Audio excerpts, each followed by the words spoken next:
been running independent alternative events for over 20 years. Join me and my guests as we share stories and insights into our times working in the unpredictable world of producing events.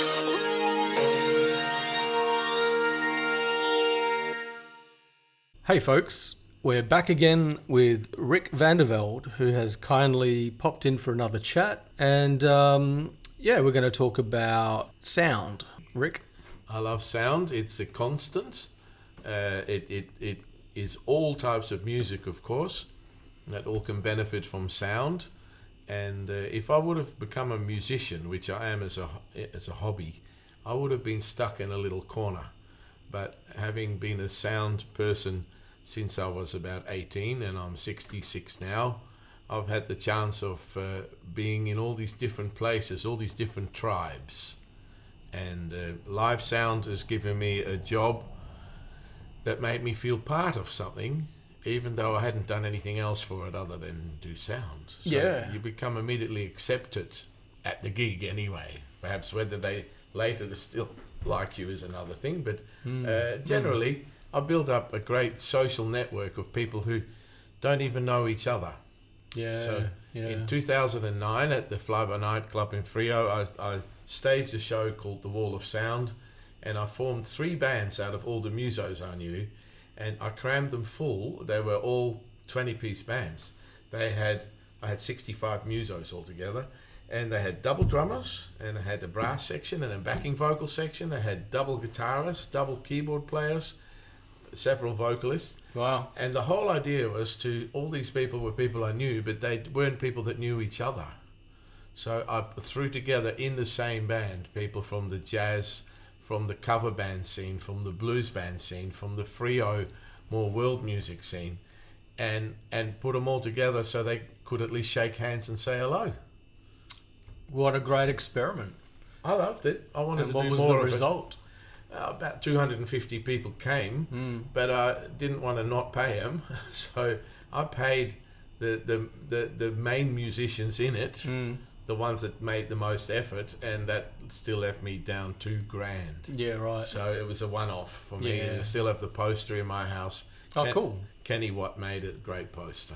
Oh, Kenny Watt, yeah. Well, in regards to sound, let's talk about evolution. Do you know much about the rig at Woodstock? A lot. Oh, okay. Well, maybe let's pinpoint that one. Well, I'll go back a little bit. The sound thing came in with the movies.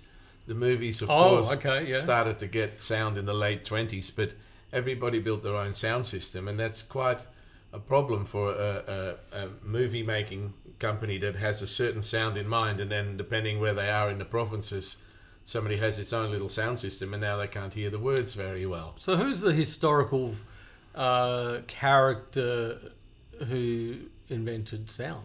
Oh, I'd say that putting sound and movie together is a big deal. Of course, the original sound person would be Edison. He talked down a little funnel into a little sort of barrel, which had, I think, a wax on it, and later on foil.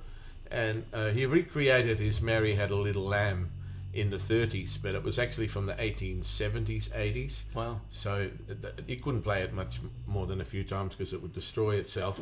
That's why I did it again. And even when you hear that back on Wikipedia, it's not a very clear Mary Had a Little Lamb. Right. But that was Edison.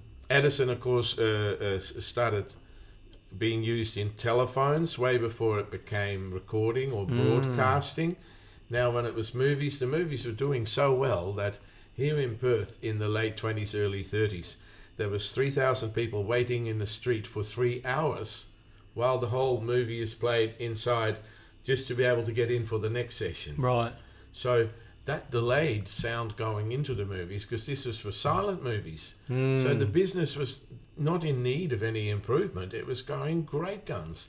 And it was quite a challenge to get sound to 3,000 or 4,000 people. I suppose they were compensating for sound by getting musicians in, and that's why you have your orchestra resistance to the sound equipment because their job was on the line.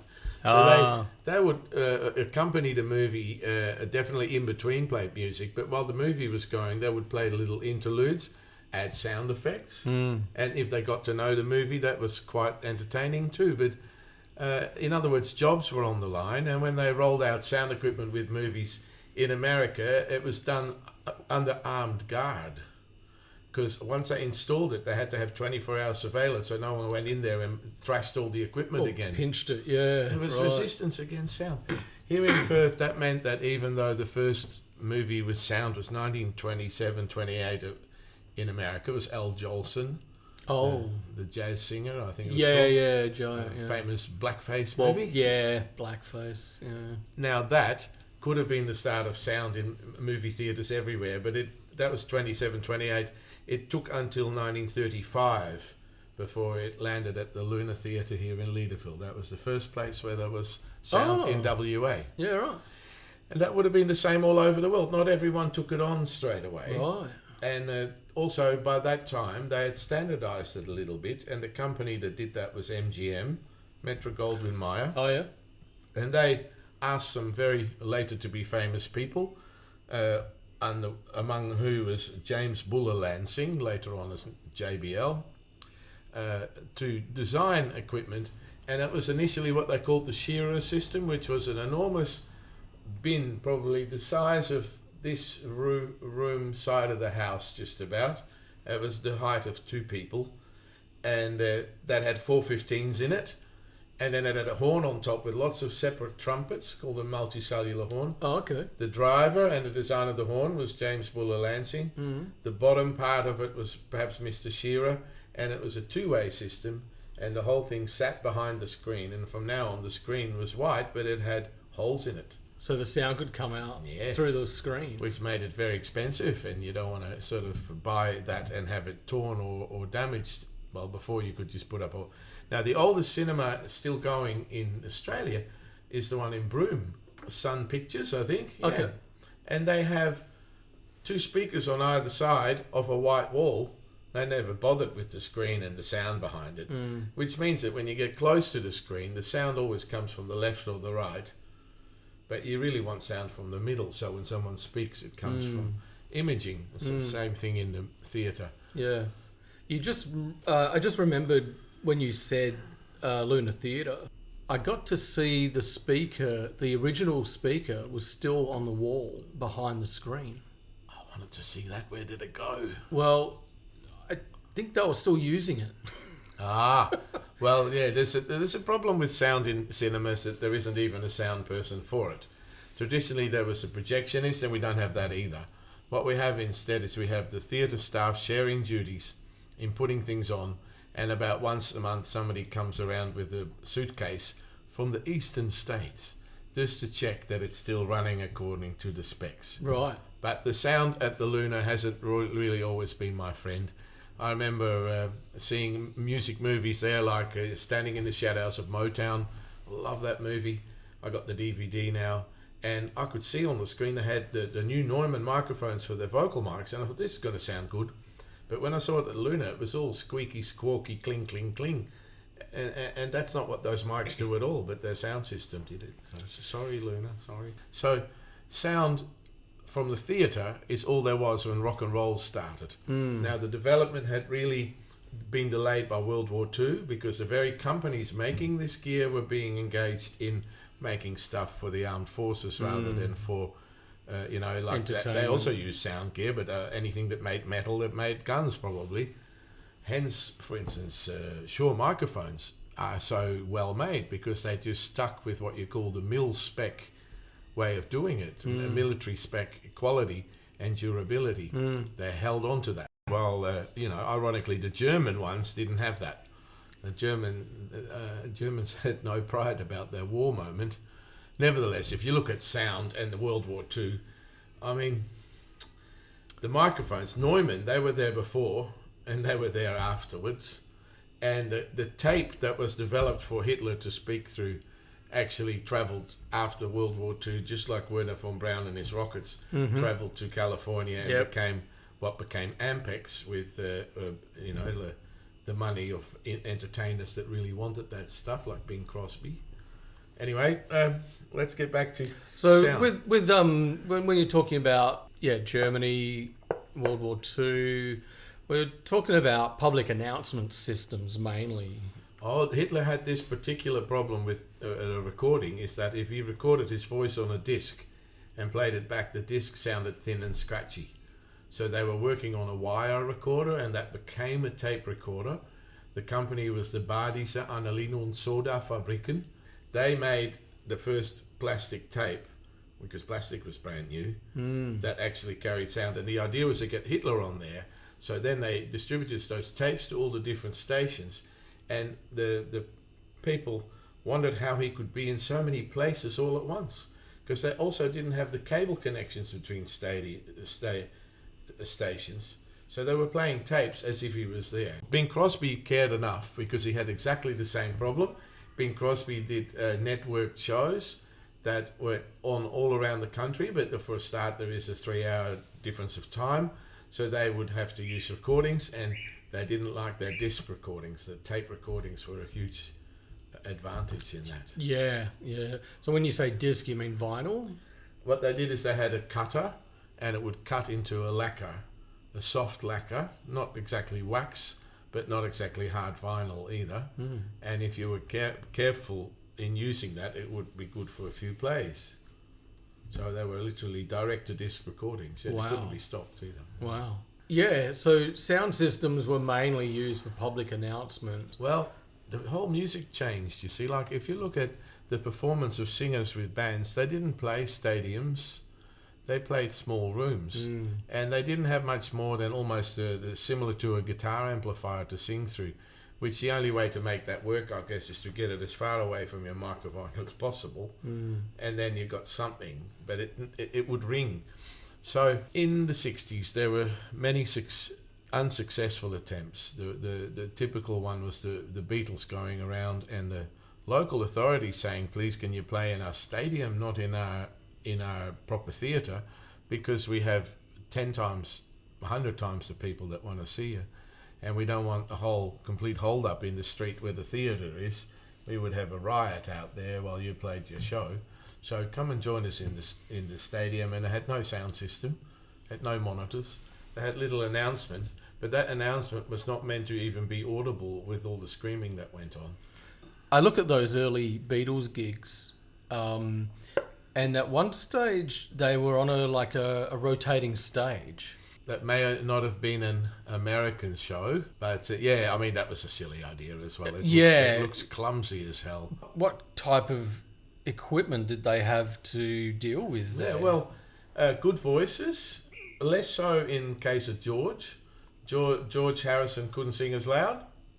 He would have been the worst affected by it. The other two were good, loud rock and roll yellows, and the equipment that they had behind them got silly big. Like, they were used to 30 watts.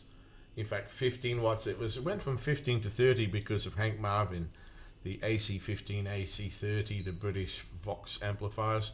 But the 30 watts went to 120 watts for these shows, 200 watts. Killer, what they called super Beatle amplifiers. Right. And this was just at the time when transistors came in. Didn't seem to worry them that much as long as it was loud. And of course, with that, they did have some purchase on the audience with their guitars, but the vocals, not really. So it's a credit to them that there are sound recordings of particularly the Japanese shows, and also the Melbourne one in 1964, where they actually sing in tune. Right. And you go, where did they hear the vocals? Somewhere in the distance, there was something in the sound system. So sound, to be twice as loud, you need to double the gear. If you want to be 10 times as loud, it's like a ridiculous amount. It's logarithmic. So basically, they were using up to 600 watts, which is enormous then. But what they really needed was 60,000 watts. Wow, yeah. Well, they were also competing with screaming girls. Oh, yeah. And I've only experienced that myself once. I was a stagehand at a show in Sydney that was Shakin' Stevens. What's behind the green door? I remember Shakin' Stevens. Yeah, and that's a cover already. So he's a rockabilly cover artist, and he stands there with his legs slightly apart, and then he sort of flicks his knee around. Sure. And when he stopped doing that, the audience stopped for a moment. And if he started doing it, they started screaming again. It was kind of like the Elvis effect, I suppose. Yeah. And the audience was entirely female, mothers and their daughters. And they screamed so loud and so long that basically they went, ah! And then if they stopped, they go, and then they did it again. They had to get all their breath in and did it again so hard that many of them, unfortunately, peed themselves. Meaning that literally after the show there was lots of wet seats and it smelled of it as well. I've read this about the Beatles, but I have experienced it, and that was the time. Wow. Well, the joke the Beatles had about their audiences was that they would call them the seagulls, because according to them on stage, it just sounded like a whole bunch of seagulls. Yeah. Interesting. So yeah, there was madness all around them, and lately, somewhere on Facebook, I saw people saying that the bed-in that John and Yoko had in Amsterdam and Montreal was idiotic. But it was a reaction to a whole world of idiotic response to them. Exactly. So, how to respond to all of that? Well, just lie in bed and let them come to you and try and talk them into world peace. That's what he was trying to do. Yeah. And we can still do with that message. Yeah. For goodness sake. But yeah, so the Beatles were also, apparently, they began MTV because they couldn't be everywhere at once, and they were in such high demand, the videos. And then sent those music videos with an apology. I like the Paperback Writer video, well, John Lennon sings a song, but Paul McCartney sings it in the video, and they're just taking the piss. Yep. They were the first trolls as well. Still on the Beatles and sound, they were contracted to do a Christmas record every year, and it wasn't music, it was just them talking and reading out cards and letters and things like that. Fan club, I guess. Yeah. And you can look this up on YouTube. All the recordings are up online, and as they get on a bit, they start trolling, and they're not too happy about still doing this, being contracted to still do this. So the conversations get darker and more sarcastic. Anyway, sound. So the Beatles couldn't be heard, which had a direct result on them not wanting to play, which changed music as we knew it, because for the better actually, because now they felt that in the studio they were no longer limited to stuff they could do live, so it became an overdub fest. Long before there was real proper multi-track, the actual recording that they did was on 4-track, and they had much bigger plans than that. So for the whole second half of their career, or from 67 to 69 anyway, the last 2 years, they did fantastic, what I call masterpieces, really. Oh, yeah. Brought on by, we don't have to play this live. And it's amazing how many of those songs Paul McCartney does live now, with the aid of a keyboard that has a fair bit of stuff in it. But yeah, they turned into a studio band and, pushed out Sgt. Pepper's and changed the face of recording music and... and that was the positive part. The other one was that in America they started to go, well, this is going to get bigger and bigger. Where does the sound come from? And a man called Bill Hanley in Boston was the answer for a while. Bill Hanley made things bigger than anybody ever before, and he had more of them than anybody did. And in a typical American approach, like just throw money at it. At the time, there was a new amplifier. The big bass amplifiers, they're called SVT bass amplifiers. They're about 300 watts. They have loads of tubes in it. There's a professional, sound amplifier called Macintosh, which also went from about 100, 200 to 300 watts, a 300-watt block of tubes. Super heavy to lift. You can barely lift it by yourself, just one amp. Anyway, he was smart enough, Mr. Bill Hanley, to order 10 of those, and each one of them was probably the cost of a year's income at the time. Right. But he ordered 10 of them, way ahead of Woodstock, because they didn't have them sit on the shelf. There was so much money in making those things. It took months. He had all of that. He was the man who had been doing the sound for the Newport Jazz Festivals. and he had been there seeing the whole development for at least 12 years when it was 1969 and Woodstock time.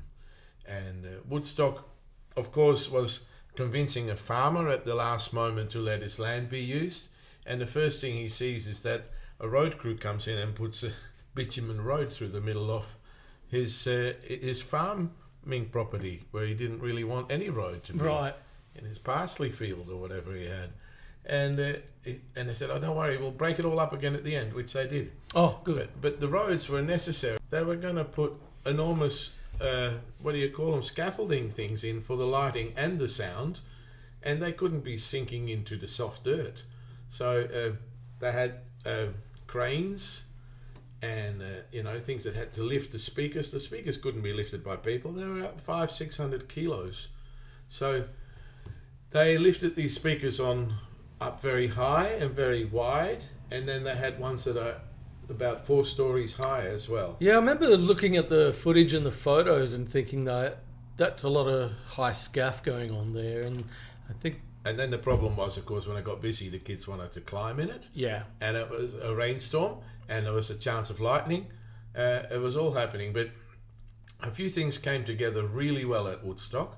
And one of them is the experience of Bill Hanley putting the speakers up far, wide, high, and with 10 3,000 watt amps, he was basically, 10 300 watt amps, he was basically at 3,000 watts. Now these days you'd do a show like that with 1,000,000 watts. But with 3,000 watts he was much better than he had been doing the Beatles with at Shea Stadium, where nobody could hear a thing. The other thing is he put himself out the front, so he was able to hear what the audience could hear. He had about 14 channels there, but he couldn't use them all at the same time. He had to plug them in and plug them out. I think he had about 8 or 9 channels. I've seen a backstage photo of all the wiring. He didn't even have a mixing desk. Yeah. He didn't have a mixing desk. Oh, right. He had little 4-channel Shure mixers. It wasn't meant to be. He had the mixing desk backstage in a caravan and a soldering iron next to it, and he hadn't finished building it yet. Oh. So the whole Woodstock wasn't done the way that he wanted. He ran out of time for that. But he was able to turn up a microphone in his PA in speakers that were basically inspired by what the cinema had always had, but then times 16. And he would then turn that up to the point of almost feedback and then control it. Actually with rotary controls. There was no tone control. Now my whole thing of getting a sound system to sound good is EQing it. There was no EQ. All there really was the horns and the low end, so you could balance those two together. And there was one mixer that had bass treble. But that's not really tone control. So Bill Hanley did an amazing job, and I've got the entire recordings of Woodstock, which is 3 days of 8-10 hours. There were ones where it fed back. The saddest one was Tim Hardin. Tim Hardin, who is a great songwriter, Reason to Believe and stuff like that, and A Song of Freedom, fantastic songwriter. But he was, he went to a festival, took some drugs like a lot of them, and he was out of it. And here he was, nowhere near the microphone, trying to sing. And of course, this sound system did need somebody to be on the mic, otherwise it's going to feed. And so every time you hear the sound coming up, and then it goes back in. Ooh, no one heard Tim Hardin. Same with, there was an English folk band in the afternoon, and they all just sat down and put the mics a bit further away and just sat there with a girl with a see-through dress. It looked beautiful, but nobody heard her sing. Didn't Hendrix play in the morning? Oh, well, the whole story is that he was meant to be the headliner, and he was meant to play twice. And that was what they said to all the other people that got half the money. He got twice as much as the highest paid already. The highest paid was Creedence Clearwater Revival. That was the big act. Well, they sort of went down at 2 a.m, and nobody really, they thought they were just playing to people that were asleep. Hendrix waited, didn't go twice, but only went once, and it ended up being the morning rather than... He woke everybody up with the Star-Spangled Banner. But how many did he wake up? There had been 500,000 people there, and by now it was reduced to 30,000. So he was only playing to what is less than 10% of the people. Nevertheless, it was such a powerful performance and image that in history, that is Woodstock. Yeah. While there is basically 470,000 people went to Woodstock and didn't see him because they left. It was Monday, and they had to go back to school, work on Monday. Yeah. Well, basically the weather stuffed up the schedule, and so they just had to wing it from there, I suppose. Well, I think it was August or something, and of course that's summer, but you always get rain sometimes. And if you look at the cover above the stage, it had that sort of sail thing, which of course gets water in it. Oh. And somebody decided to poke that with a stick just when Joe Cocker stood under it. And then as Joe Cocker hits the stage, his hair is all wet and bedrazzled because he's just been the recipient of a whole lot of water on his head by mistake. Oh. But yeah, the other great thing about Woodstock is that they made a stage that was high, but then they made about, I'd say, 4 foot below the stage, a platform in front of it, just wide enough for a camera crew to walk. So a camera person could walk there and they wouldn't cover more than the artist's feet. It was probably about 5 foot high, and that way their head would be about as high as the people on stage feet, and that allowed the incredibly good close-up action on portable cameras. 68 is when they became available. This is 69. Yeah, right. They were so primitive that they have a thick towel on their shoulders because the camera got so hot in the 20 minutes that it could run. Under the stage, there was someone with black cloths that you'd take your camera to, and they would put a new film in there.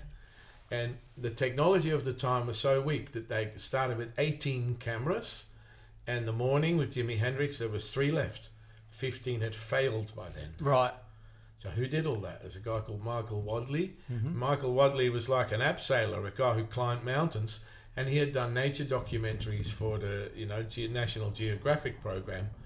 And when he approached the organisers of Woodstock, he was sort of never given an answer, and he just did it of his own money. Now, where does his money come from? He had 20,000 that he just got paid for. That was a lot of money in those days. But then he had credit with all the Kodak suppliers around America, and he rang up all the main cities and said, "Can I have your stock of this film?" So basically, when the artists arrived at Woodstock with the helicopters, there was always more film in there as well. Oh, because wow. he couldn't even get it in time then the last minute. And then on site behind the stage was a trailer inside where all the film was being kept. This is before it was developed, mind you. That's all just, like back in canisters. And that had to have an armed guard because band management and record company was already there saying, "We want our copy." Oh. And without someone with a gun, they were going to just take it. Wow. Wow. Wild. Working at Woodstock sounds stressful. Ridiculous. It would have been so. I mean, that was that laid the foundations for so many. The things. story behind it is quite amazing. All they really wanted was a recording studio in Woodstock. Now, Woodstock is where the rich Jewish people from New York went for a holiday, the Catskills. Uh-huh.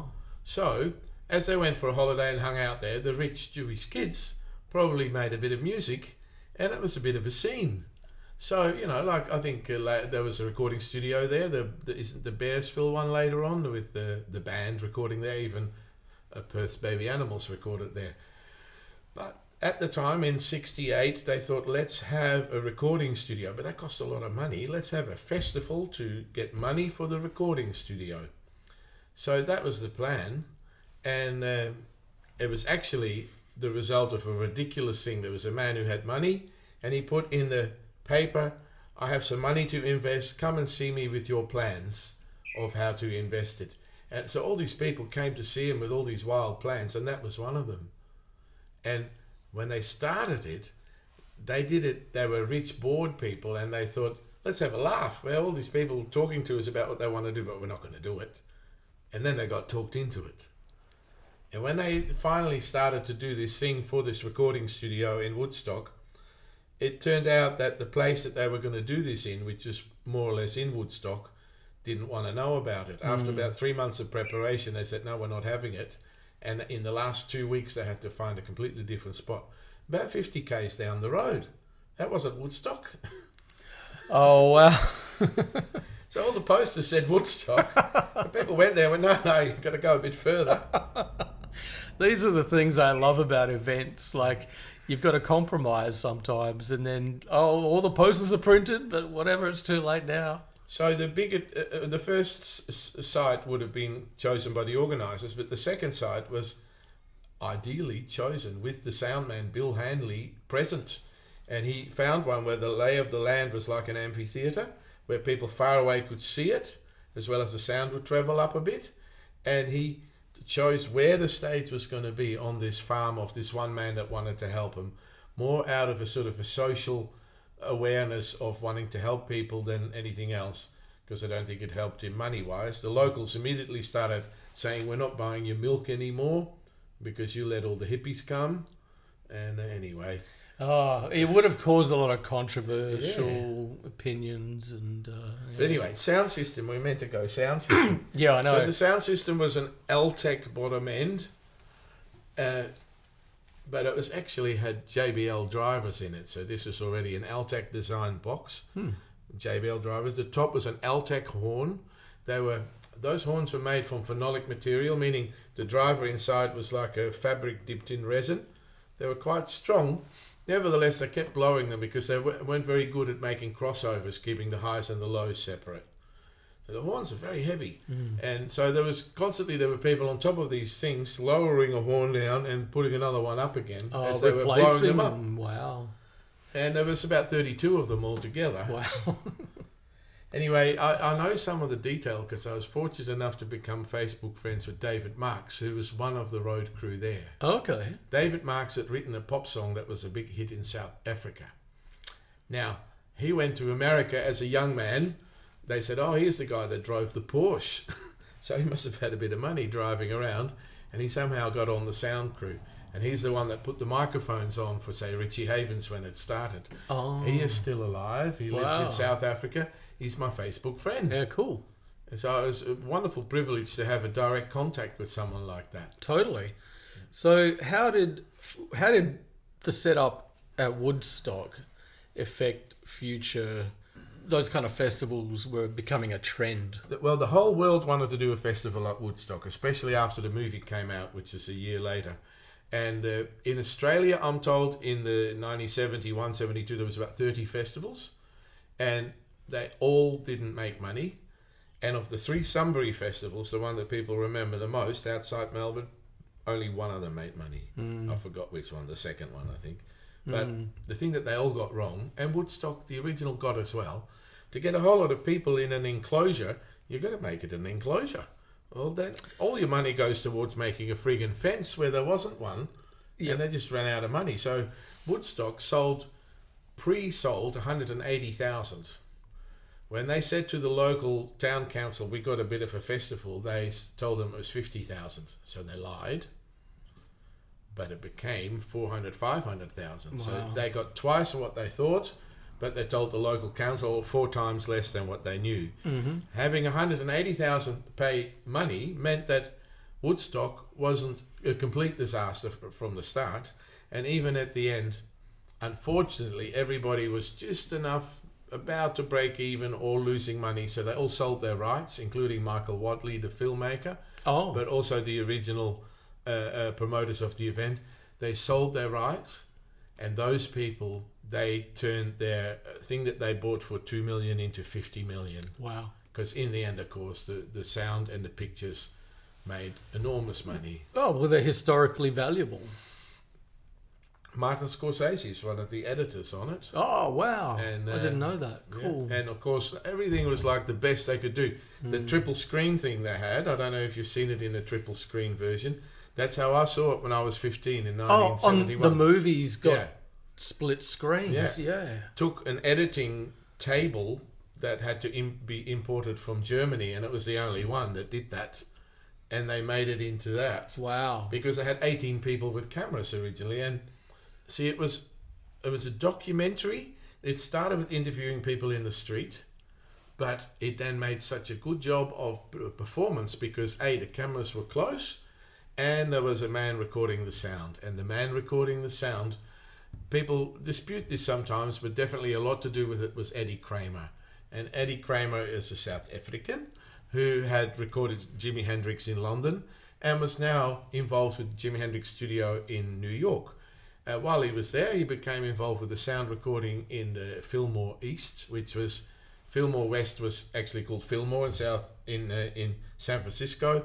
Fillmore East was just a name named after the San Francisco one, but it was an old theatre of 4,000 people in New York. Under the stage, they put 8 tracks of sound recording, and if it hooked up to a movie, it was actually only 7 because one track was for the linking of it.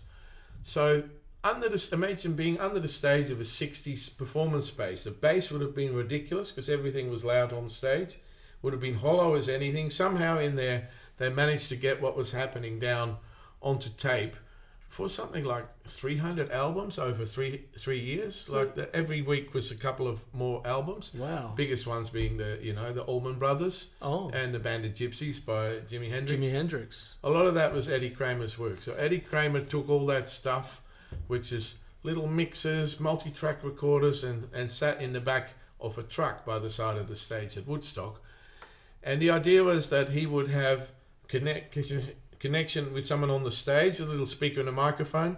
That broke down in the first half hour. So he had to keep running out of the thing and saying, what have we got? What are we doing? And run back in again. Eddie Kramer worked with Kiss as well. Yeah, he would have been demanded by everybody. The funniest one is him being asked to do AC/DC. It was somehow all done in Florida, where all the cocaine was being... they got it in from Cuba. Yeah. Anyway, so the AC/DC walks in, and Eddie Kramer goes, can he sing? Looking at Bon Scott. So the band goes, who is this guy? He might have recorded Jimi Hendrix, but he ain't Jimi Hendrix. Yeah. So for 3 weeks, they were not getting anywhere. Right. And they kept getting on the phone to the manager and said, can we please have someone else record us? And who did they come up with? Another freaking South African. They were all over the joint. Right. And by the way, I'm not talking South African because I'm Dutch, but I noticed these guys. Yeah. So who's in London having recorded I Don't Like Mondays by Bob Geldof? Boomtown Rats. Yeah, it's Robert John Mutt Lang.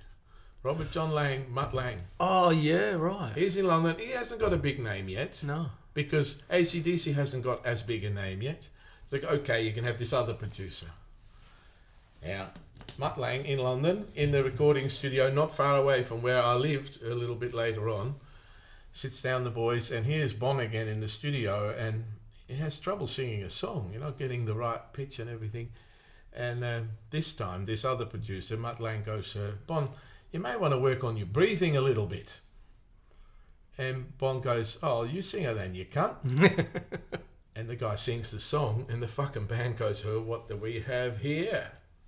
Because Mutt Lang could sing. He could sing better than all of them. And Mutt Lang is the same bad example producer who will go to the band and say, let me just show you how to play this, and say, but you don't have to play it now, I've just recorded it. And, smart asses everywhere, and in his case, a very successful one, but pity. Well, you do need strategies when you're working with artists sometimes. Well, Baby Animals are a case in point. That's my most favourite band from WA ever. Oh, okay. And I have many a time had the chance to do sound for the drummer and the bass in that band. Mm. And they are good guys that, unfortunately, their band blossomed when sort of Nirvana started. They did. And they came out in the grunge explosion. They weren't suicidal or anxiety-ridden enough, but they were like pop rock. Great band. Well, hair band pop, but just they could play. Boy, that good they played. Susie DiMarchi. Yeah, Frank Silenza, Eddie Paris, and last ingredient would have been Cam Del Royo, who they played with here in Perth, but Cam didn't want to leave Perth because he wanted to look after his sick brother Lino, who since passed away. They were great people. Okay. But, so Cam missed out as the band went to Sydney and found Dave Leslie. And Dave Leslie was the guitarist in the cover band that played Cold Chisel. So he joined them with his black Strat with EMG pickups, which is exactly what Ian Moss was using.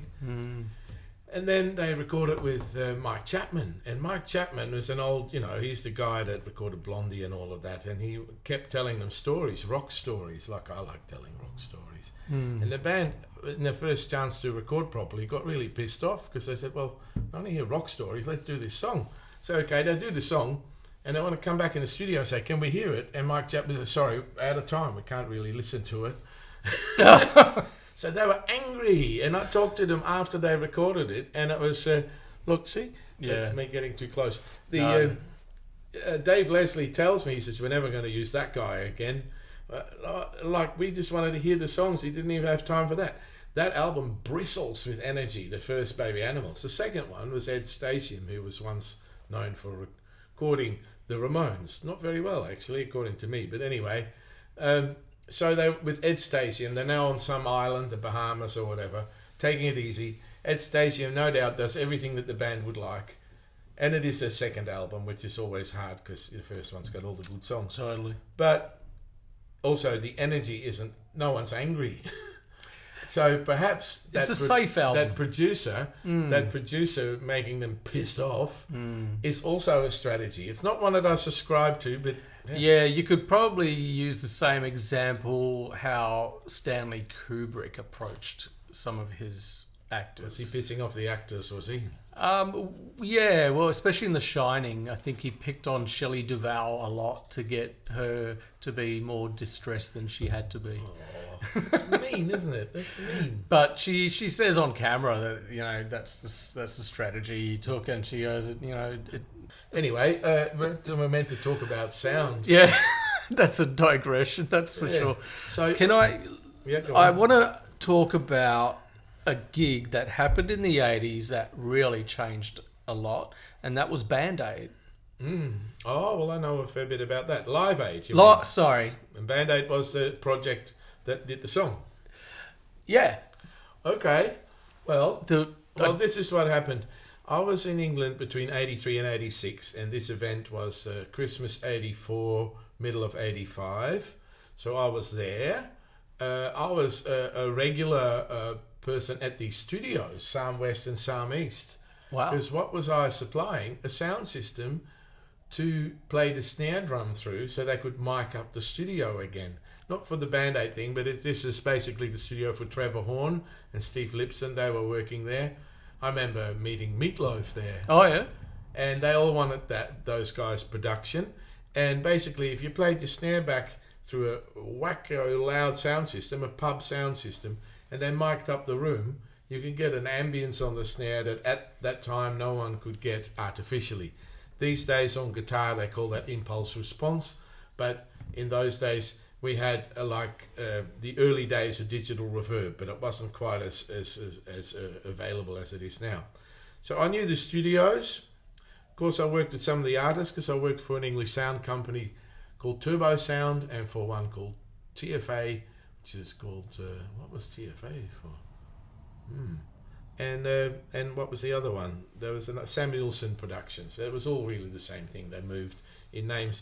And Live Aid came on, and my friend Gordon was there doing the power, and he made me make all the cables for it. And the cables that I made were 110 volt cables. And I found out that bands like Queen and Elton John and The Who all used American power. Oh, okay. They were basically based on, most of the gigs were American, so they just changed the voltage to American power and ran everything that way.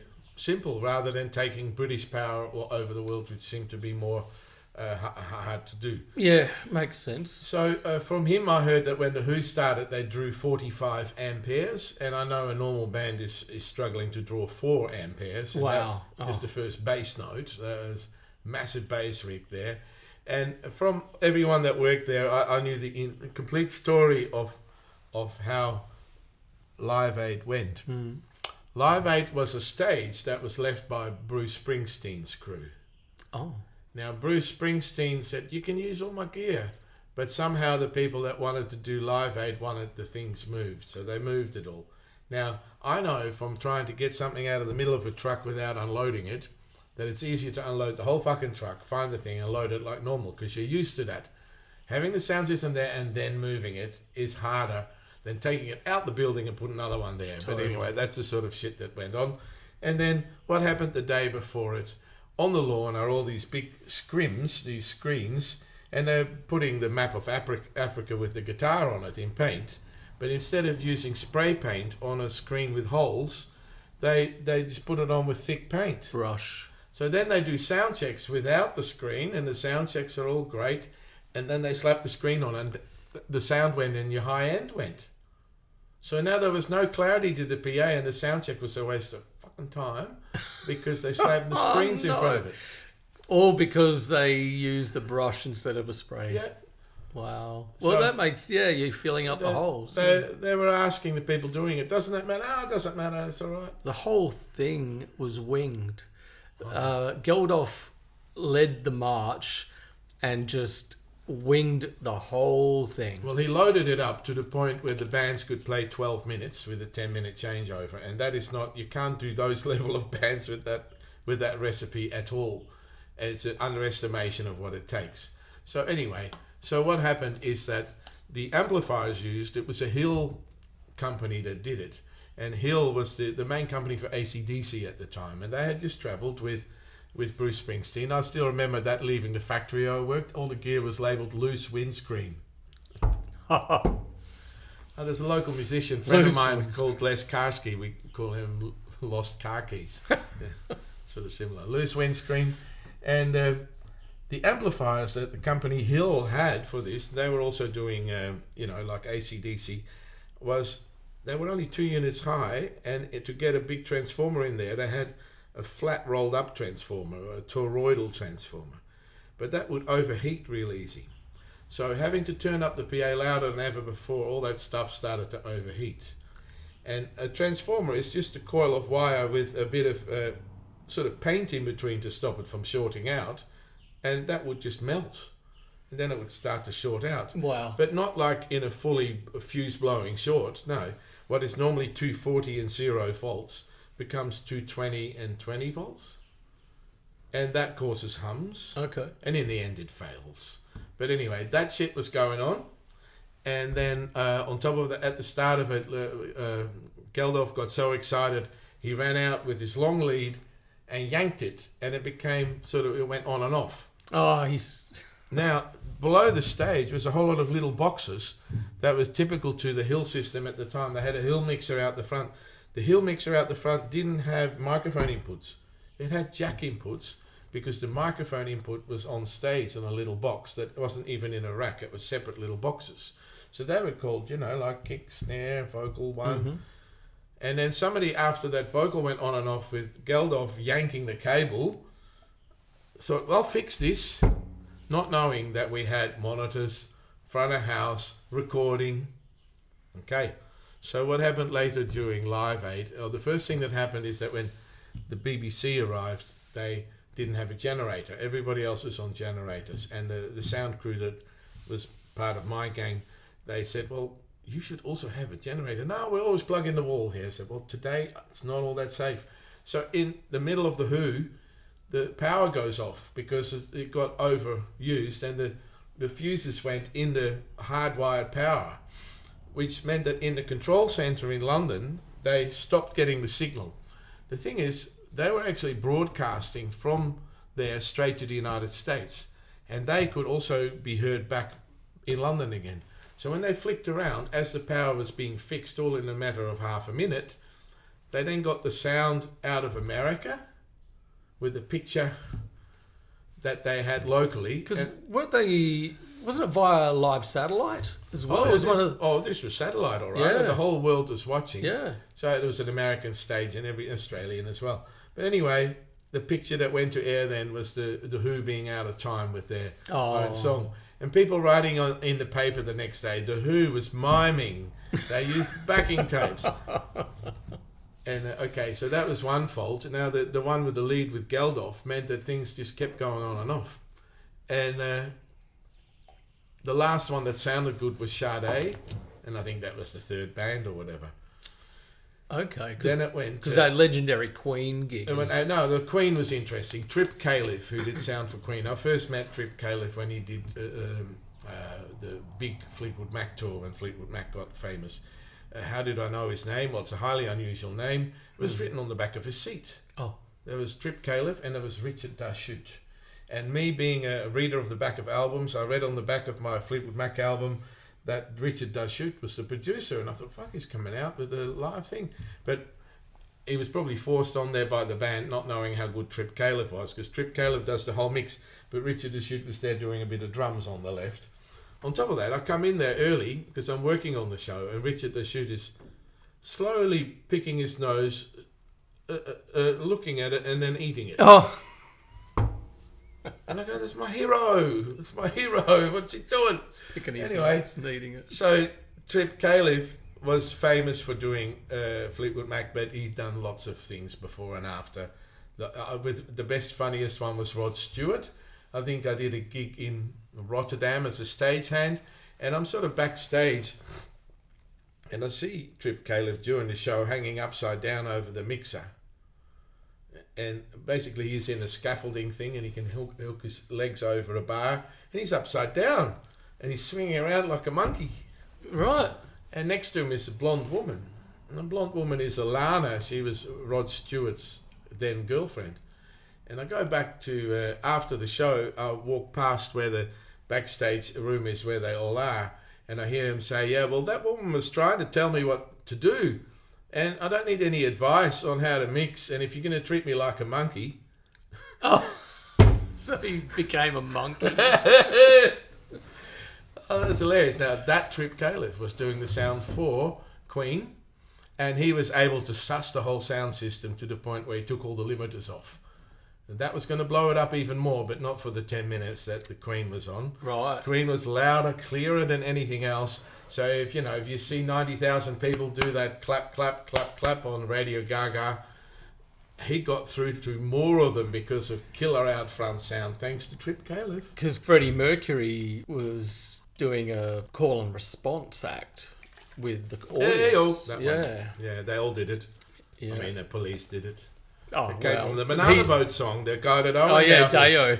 Yeah, Dale, Mr. Dale. There's a 6-part documentary on YouTube about the whole Live Aid story. Oh, right. But what you're telling me isn't in the documentary. See, there you go. Yeah. Shows you that I didn't get it from there. But the doco's great. I love it. It's so good. So, the worst one at the end, of course, was when poor old Paul McCartney got dragged out of retirement, because in 1980, when John Lennon got shot, he thought, I'll be next. So he never did any outdoor shows.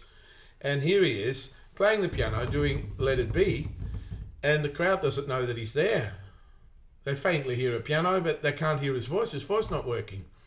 That is the problem that started at the day with pulling that microphone out and replugging things. God. So what happened in the on-air sound is that halfway through it, you hear a microphone that's being held to a monitor wedge, because the monitor guy had it together all along. You see, he was nearest the stage. He had a monitor going with Paul McCartney's voice, and it sounds like a mic miking up a monitor speaker, and there was the sound. Around that same time, they all heard it out the front. And if you look at the DVD of Live Aid, where everything's fixed and somehow his sound is now perfect, in the middle of it, the crowd goes, whoa, but there's no reason for it. That's when they finally realised this is Paul McCartney. Oh, okay. Wow.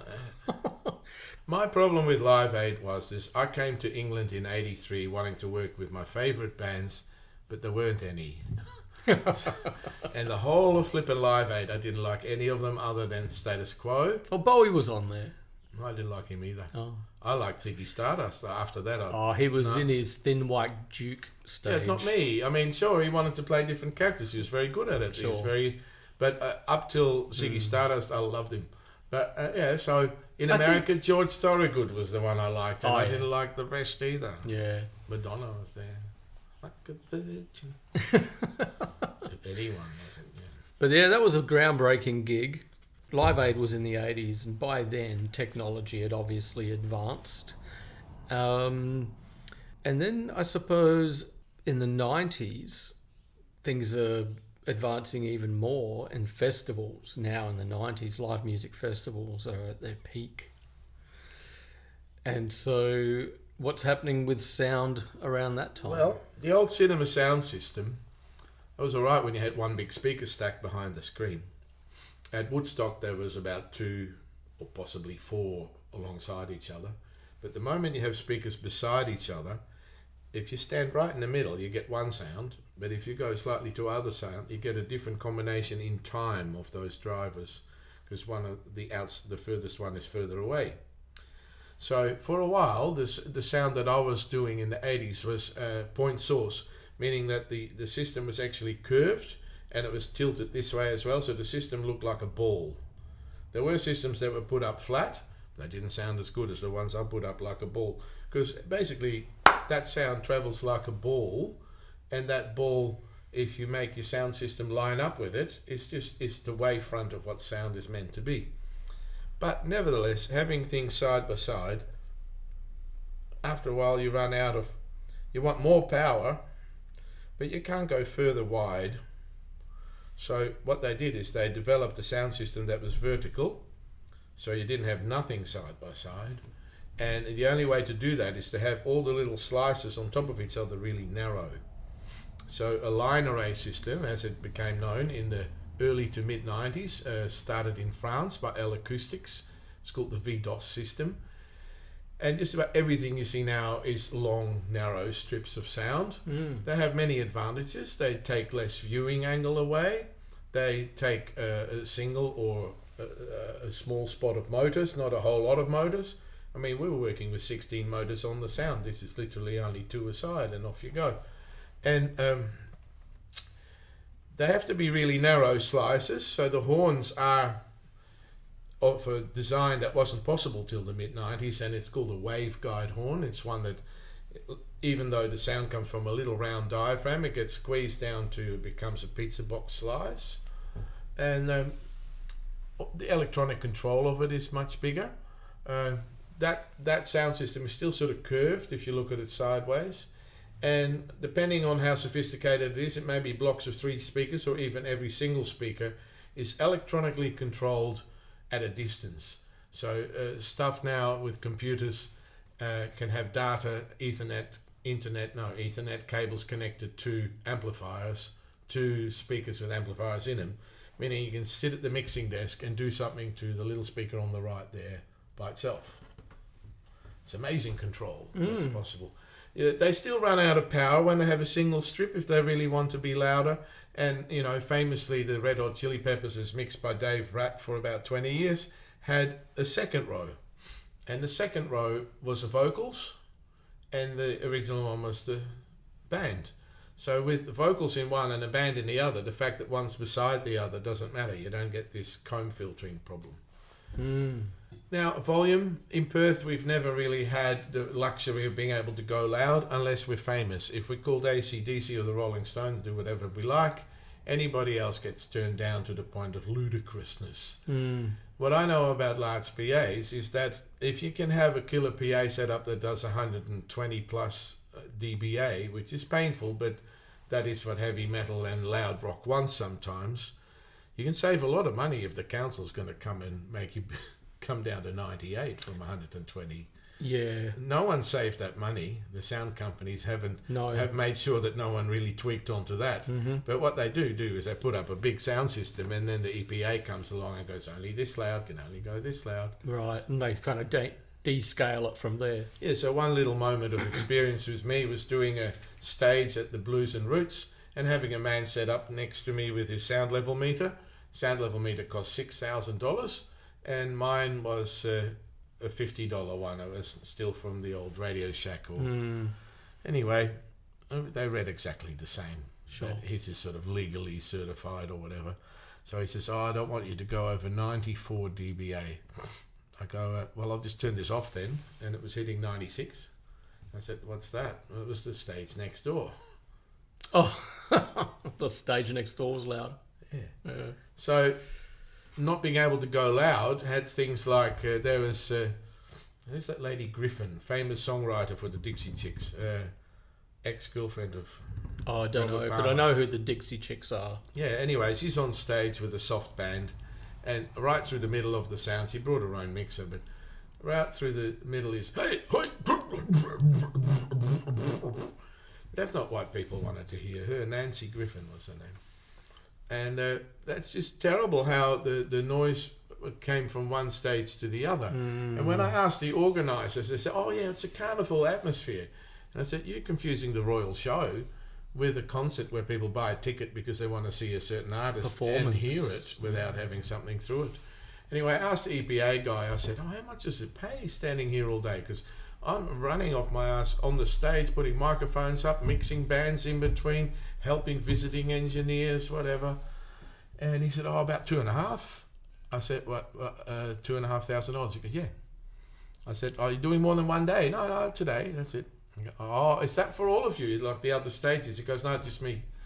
I said, oh, did you have to bring a lot of gear? He goes, no, this is on top of that, this is rented. Now, I was getting $400, and he was getting $2,500, and he was getting $2,500 to try and make me stay at 94, while I was getting $400 for trying to get a sound that is somehow pleasing the fans that paid for the ticket to see a certain act. Completely different contrast. Yeah, so that was also the last time I did those things. I'm not putting myself in the middle of that sort of. That's ridiculous. Yeah, I remember when the sound restriction thing came into place, and many years ago, I used to run a gig called Future Shock, and it was a showcase of electronic musicians, and we, for the majority of the shows, all happened at the Groves in a back room. And then I shifted the last show to the newly established bakery in Northbridge at the time. And someone from the festival told the council that I was having a rave party, and they panicked and they turned up to the venue. Two suited men turned up to the venue with sound monitor devices. And, you know, there was barely 20 people at my gig. You know, I probably had 5 DJs and all that kind of thing, but it wasn't a very well attended gig. The word rave was a trigger. Anyway, I remember these guys turning up, and I'm like, it's not a rave party, man.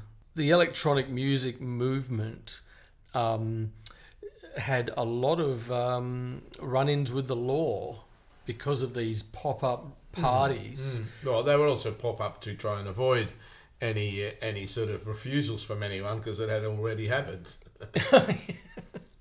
But yeah, the fact that you could just utter the word rave and, you know, authorities would just think the worst. See, the rules of sound, of how loud it can be, get completely twisted depending who it is. Like, for instance, I was a stagehand on the Perry Lakes Rolling Stone show in the mid-90s. Oh, I used to drive past that, but I never went. Well, I was very fortunate that the crew contained people I've always worked with overseas, so I was able to bring all my students in, and they had a great time looking at it all.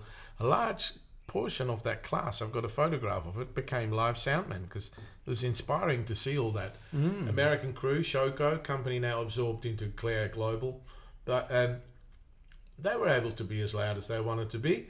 Who was sitting along the front row? The bloody government. And then they had a few pornographic images on their screen. I had to laugh at that, because I had to ignore that, because that was probably illegal as well. Right. Anyway, there was Richard Court sitting at the front. Anyway, the AC/DC was the same. The one before last concert in Subiaco, they were so incredibly loud that you could hear them 5 blocks away, and they just ignored anything to do with volume, and they got away with it. And if they paid $50,000 fine, that's nothing compared. Those shows make, I know that years ago they started making $2 million, probably a lot more. So 50,000 to $2 million is not such a big deal. They would have calculated their risks, and I did sound next to the police station with the Fly By Night club, and I remember early days of that the man from the police station would say, listen, we have our interview room right there on the corner of the building, and there's people that have been severely traumatized by a crime or an accident, and you have all this loud music here. To which my response was, well, you've got a building, can't you be on the other side of the building with those interviews? The thing is, though, I do have some empathy because I think that buildings should be soundproof. And here in WA, we don't do that. I'm from Amsterdam. The Milky Way, the song that actually the name of it inspired the song by the church, Australia's most popular song, is about a Dutch nightclub. Well, so the name was.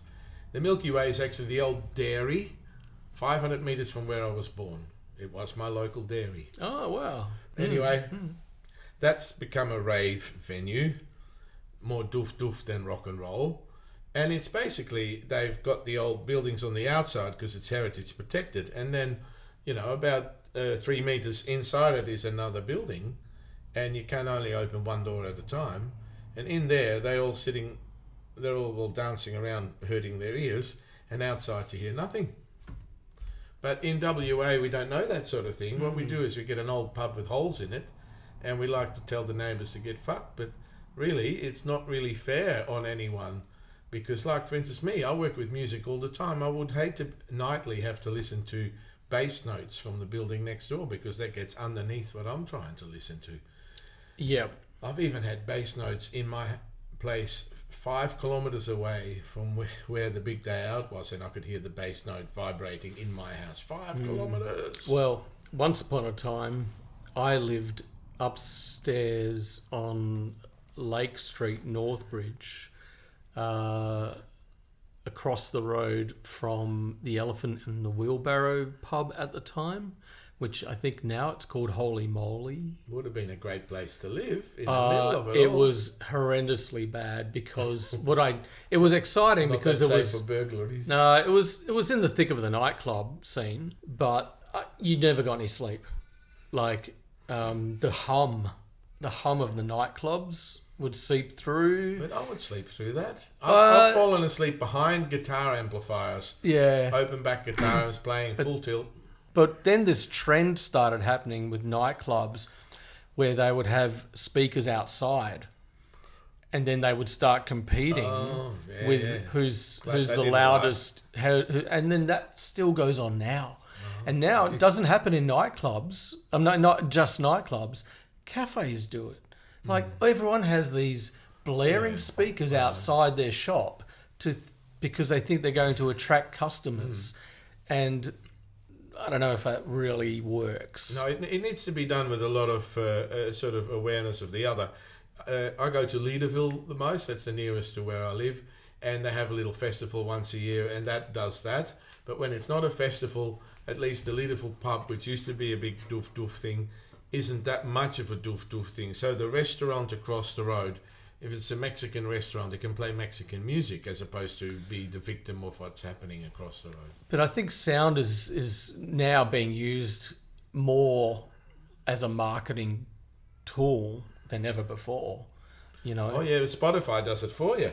So you get the right Spotify stream and you end up pleasing what you think your demographic is. Yeah, but I find it interesting when I go to very busy shopping centres and having anxiety disorder and dyslexia and things like that. I can't be in that environment for too long. A couple of months ago, I went to Carousel, and so I'm quite observational, and as I'm walking past all the shops, as you walk past the door, the entrance to the shops, you get one type of sound coming out, and then you get another type of sound. The jean shops used to be the most. Well, they all surfy ones. Yeah, all the clothing shops, but now it's just this marketing trend that's put in place, and then it just sort of, I don't know, for me it's just a meld of too much going on. You'd hate to work at a rehearsal room. If you sit in the middle between 5 rehearsal rooms, it's like a washing machine. But see, some things I can endure. I can't endure, shopping centre sound and lighting and all that.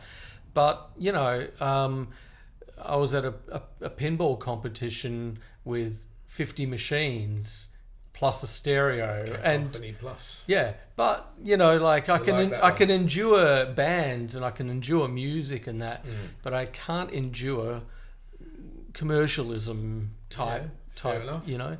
But I think it's interesting, and as I was saying before about, if you said the word rave, it would conjure up feelings of threat and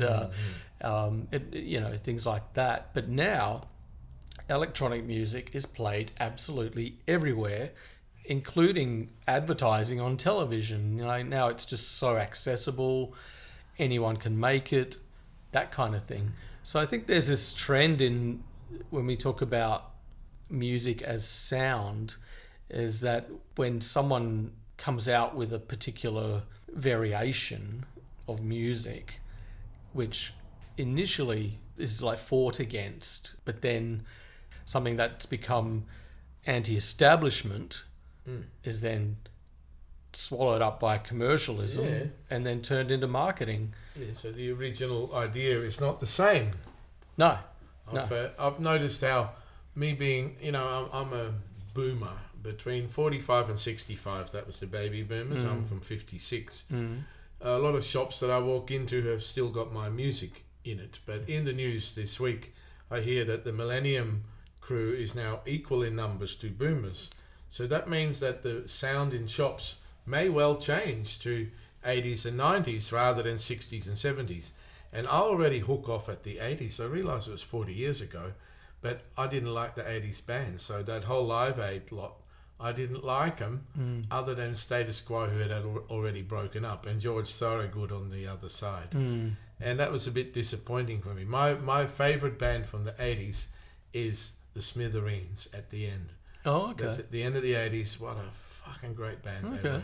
Very Beatles influenced and American. And they're still going with different singers because the singer passed away. And the other one that was a guilty pleasure at the start was Judas Priest. Oh, yeah. Now, if you look at Judas Priest in America around 1984 or something, they're just incredible. Anyway, did you want to hear more about sound, or have we done it already? I don't know how far you want to go. Whatever, man. But live sound, that line array thing is from the mid-90s. It's 25 years old now. All the brands have taken it up. One of the interesting things is with electronic control, you can hang... We used to have to hang all the drivers parallel to each other to be in time, but you can now take the whole bass section and hang it behind the other one, because bass goes around corners, and then you electronically delay what's in front, and that way it's in time again, making still a very narrow stack, but if you look at it, it's actually double. There's one hanging behind it. Yeah, right. Those are the things that have happened. If you've got a really thin slice of sound, as these line arrays have, when the wind blows, it makes a mess of it. While the old 30 by 40 degree far away horns, they would also get affected by wind, but not as early as they do now because of the thin slice. Well, now we have Bluetooth technology, and I have a tiny little Bluetooth speaker. Hardly used it, but I'm keeping it because it's going to come in handy one day for something creative. But this technology where we cast video and sound onto devices now, and some of these Bluetooth speakers are pretty good, I think. Well, I see a parallel with when TV went digital. When TV reception required a digital receiver, people got rid of the whole TV set and bought another one, $800 worth, while the actual receiving part was $30. So I kept the same TVs for another 5 years because they were good and had a little tuner. Yep. And I liked the little tuner that actually was better than some of the ones built into TVs. So what happened with the Bluetooth thing is that I've bought a $90 little Bluetooth aerial thing, and it sits on one of the auxiliary inputs of my old stereo, which is basically 80s, 70s or whatever. And yes, it can receive Bluetooth from a phone or from my computer. I don't have to plug a wire in. I didn't have to buy anything more than that one little receiver. So I like the fact that things are becoming more compact, and I think the idea is to make less hardware to have more sort of results, Oh, there's great options there. Like, I thought that certain things, I thought the internet would bring peace. That didn't work. And then I thought in-ear monitors would make people not lose their hearing so fast. Perhaps that went wrong as well. People turn them up too much. Now, I've got a lot of knowledge on what's a good in-ear monitor, but I I only tell musicians about it because if I tell normal people about it, they all want one, and then they're going to walk into traffic, aren't they, with these things, right? And I don't want to be the cause of someone stepping under a bus. But when we talk about now, we're talking about digital technology and digital audio, and there's so many ways to play audio now and listen to it. But really, the initial recording is the crux of the quality, you know. But you have to take into consideration so many things when you're recording and mastering and mixing the music, that the sound comes out properly on everything. Yeah, I find that I have 3 different speakers at home. I have a flattering speaker, I have an accurate speaker, and I have a shit speaker. Yeah. And that way I a little switch between all 3 of them. And if it's okay on all 3, I must have done a good job. It's probably also worth putting it through a phone while you're at it. In the old days, as early as the early 60s, Gold Star Studios, where Phil Spector worked, they had a little transmitter in the studio, and you can go out to the car park, turn your car radio on, and they would play the song for you. So you play it in your car through the radio. Totally. I remember when I recorded an album with my old band, and we got the CD, and first thing I did is we all got in my car, and I put the CD on, and we listened to it in the car to see what it sounded like, and it was fine. Yeah, I find that ever since CDs came out, it took a long time, but people can put a bit more bass into it because the bass used to make the record jump. And ever since the through the air broadcasting is no longer the prevalent method with the internet, that's the same thing again. You can put more bass in it and it doesn't hurt it so much. Listening to the ABC on the computer or the television, I've got them sometimes running simultaneously. I look at my computer and there's ABC from the internet. I look at my television, that's through my aerial from the broadcasting here over Perth. And then I switch the sound between them. And guess what? The one through the air hasn't got as much lows. Because they don't like straining the transmitter with all the bottom end. Right.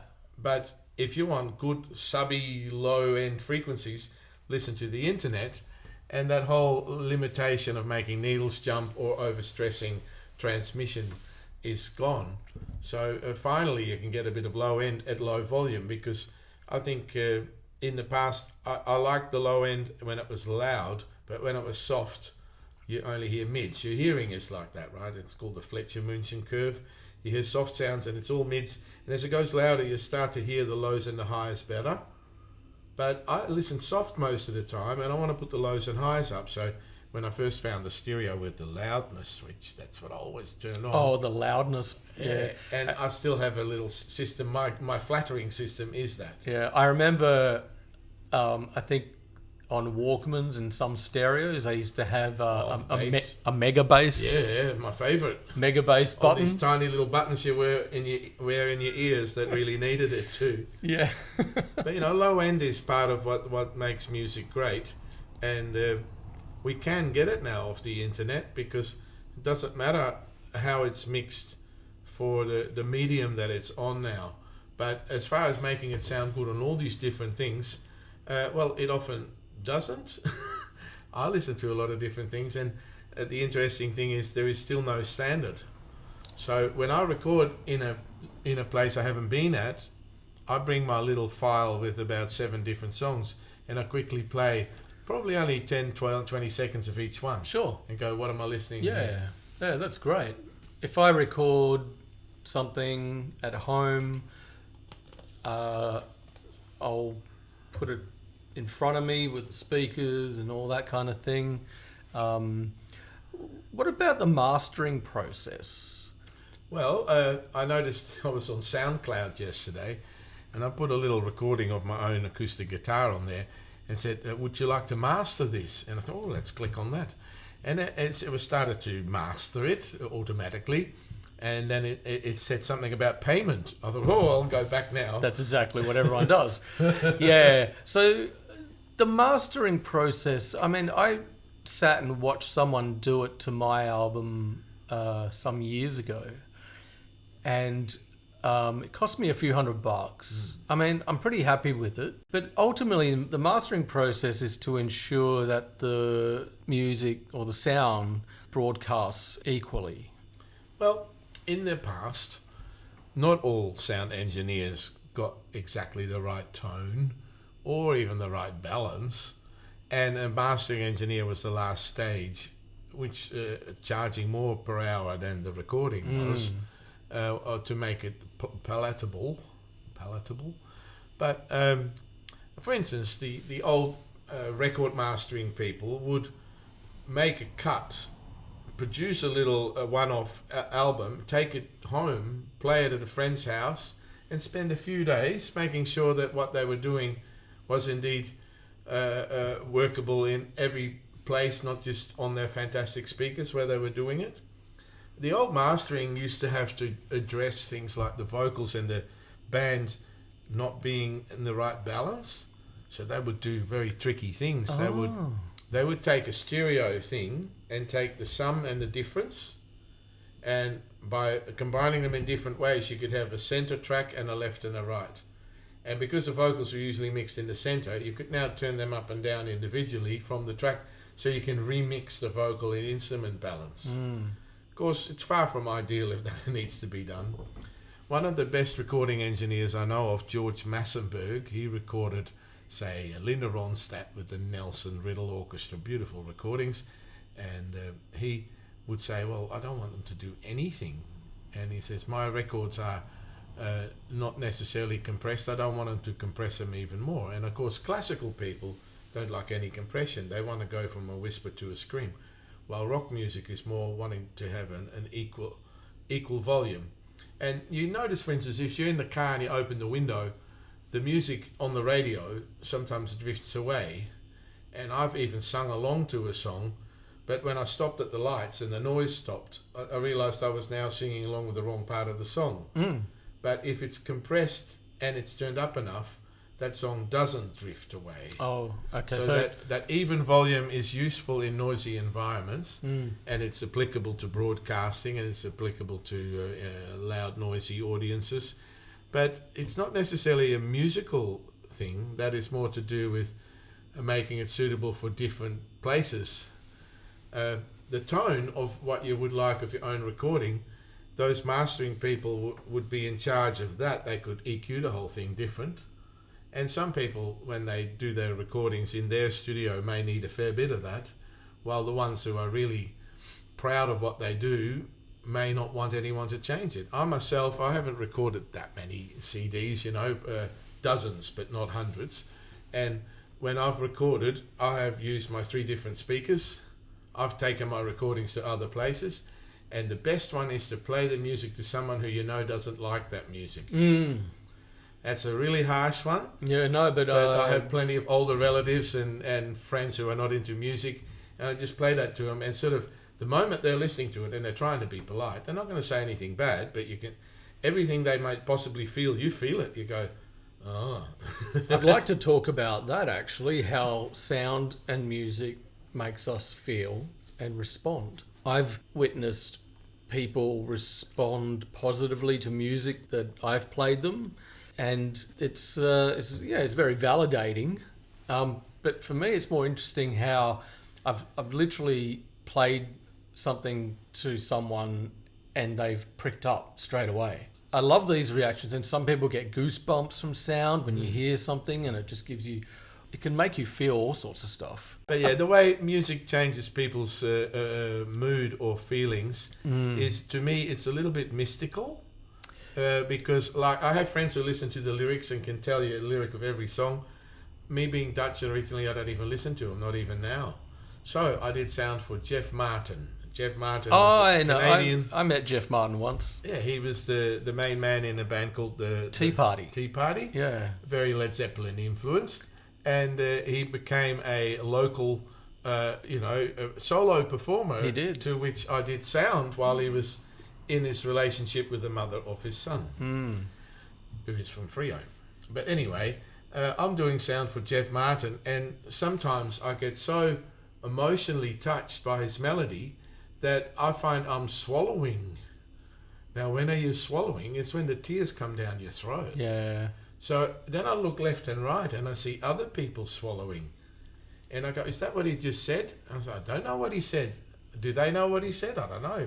I meant to do sound. I meant to make the vocals clear, but I still can't tell what this is about. So what we're actually talking about is a melodic change. And it has to do with gliding. Instead of la, la, it goes la.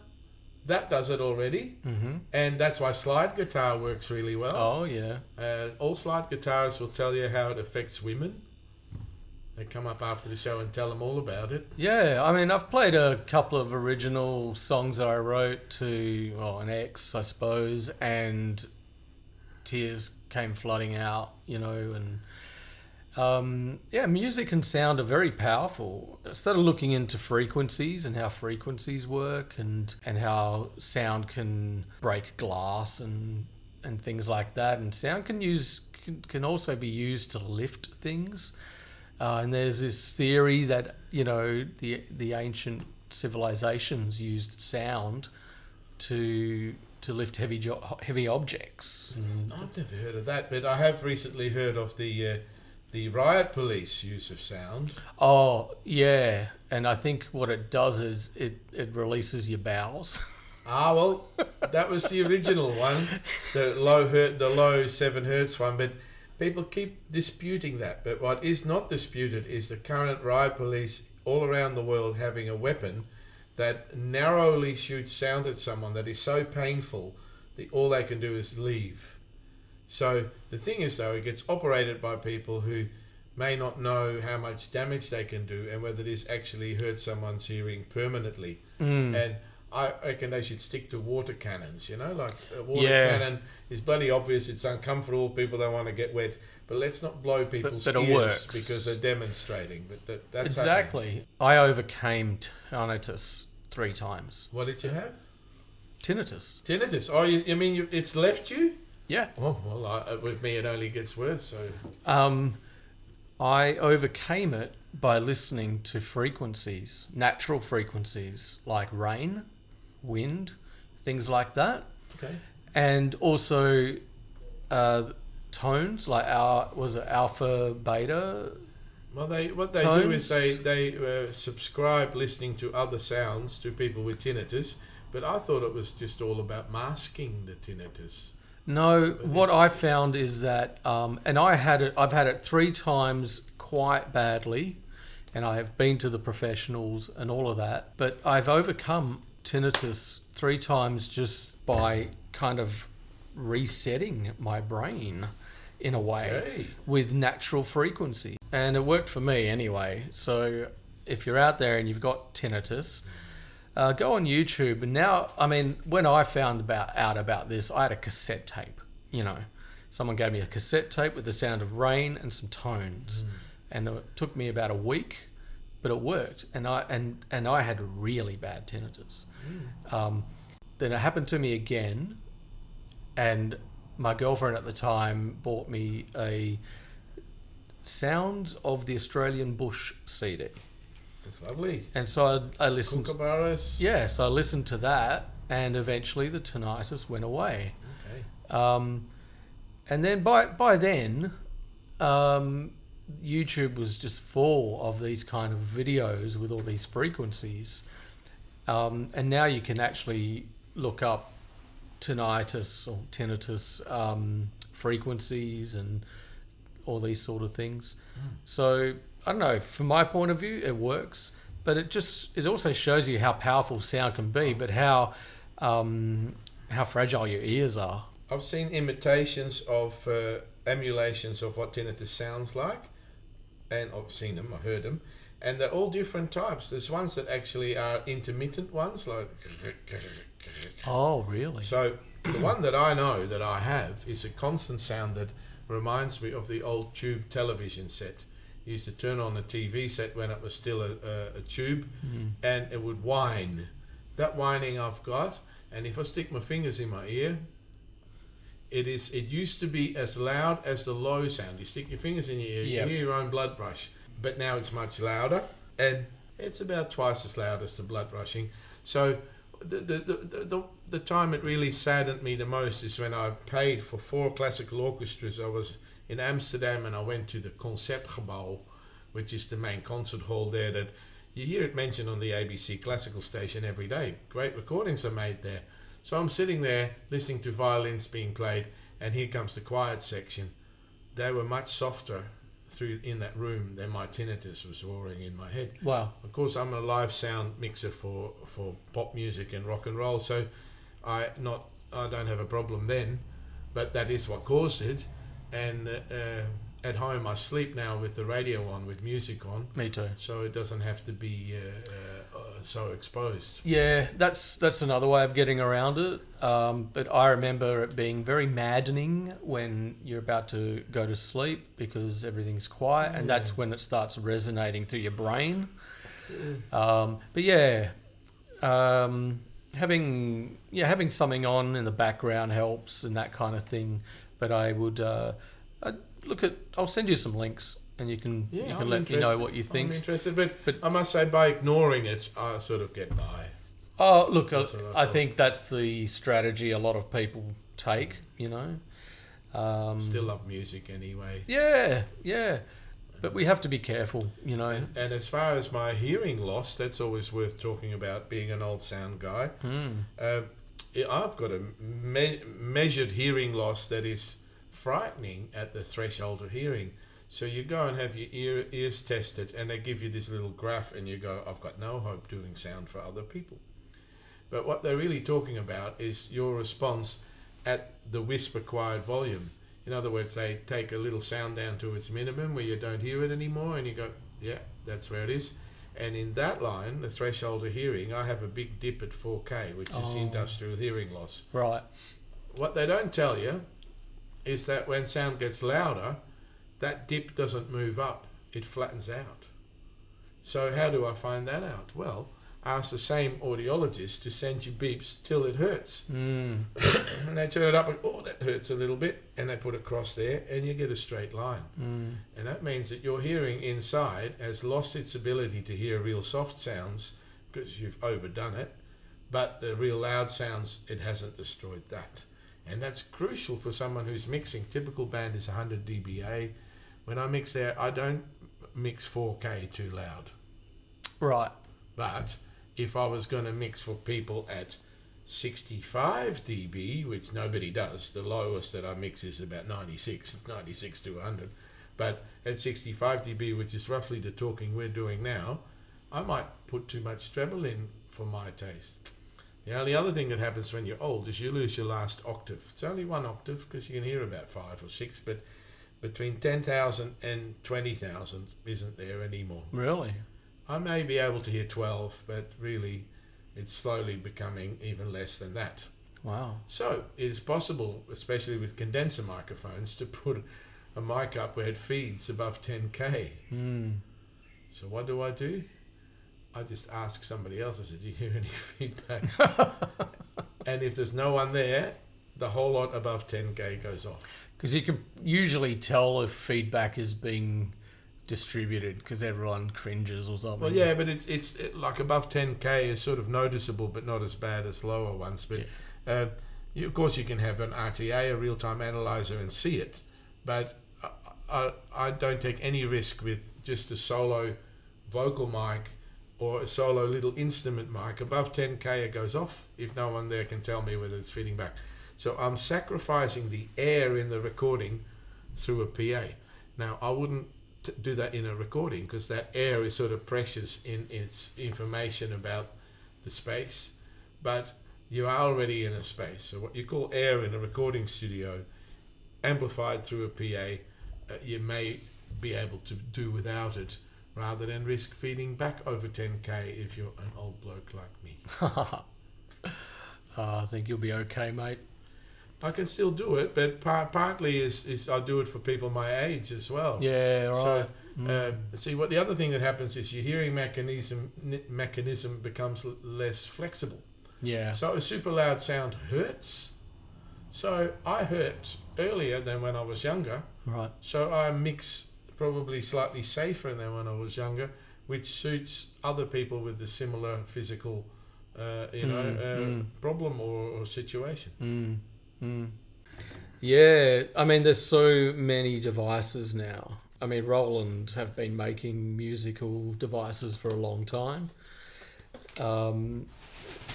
But now the markets are just so swamped with so many brands. The SSL is an example of getting something famous and then telling a story about it that isn't even accurate. Right. And that goes for the other ones as well. This still has the MIDI in there, and people like the MIDI, that you can talk MIDI to your computer at the same time. They don't all have that.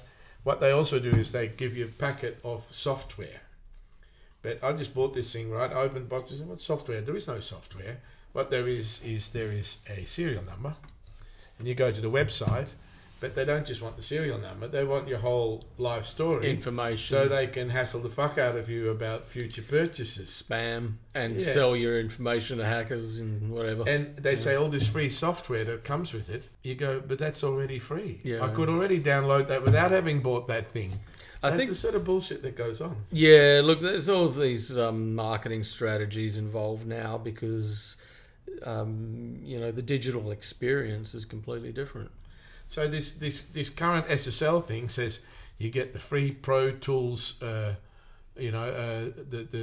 simple Pro Tools set, but Pro Tools stopped offering the 16-track free thing. So that's not part of it anymore anyway, but they still advertise as if it is. Yeah, I Not that remember. I wanted it. I don't want 16 tracks. I want the whole lot. I bought Pro Tools many years ago, and it came with this little interface system, M Audio interface system. Yeah. And then, it was light as hell. There was a plastic box and the knobs fell off. Yeah, and or before the knobs fell off, they started making noise, like crackling noise, interference and things like that. And I opened it up and I was like, there's nothing in here. That's the other thing. It's. Well, what about mixing desks now? Like basically, the one that I'm sort of been eyeing off is 40 channels. It's a 1 unit high, and it has D connectors on the back, and the D connector is 8 channels at a time. And you can have 5 of those as your 40 channels, and the whole is a mixing desk. Basically, you connect that with your one digital lead to your computer, and the mixing desk is right there. It does have mic preamps, 40 of them, this high, and it costs $1,300. Right. But you don't have a screen, you don't have faders. But for people that just want to fiddle a bit one at a time, that's cutting the whole lot out other than the actual brain. And the brain of the mixing desk, which normally is this table, is actually, there, that's it. Sure. Yeah. That's a lot of miniaturization in there. Yeah, well, that's it. Yeah, I've stayed away from multi-track recording myself, because the last time I did it was in the 90s, and what I actually used was tape and digital at the same time. And I had a habit of, say, putting a kick drum or an acoustic guitar on tape and digital, and then in the mix going, I'll use this one. And, anything with treble and clarity was good on digital. Anything with a bit of balls, like kick drum and tom-toms, would go on the tape.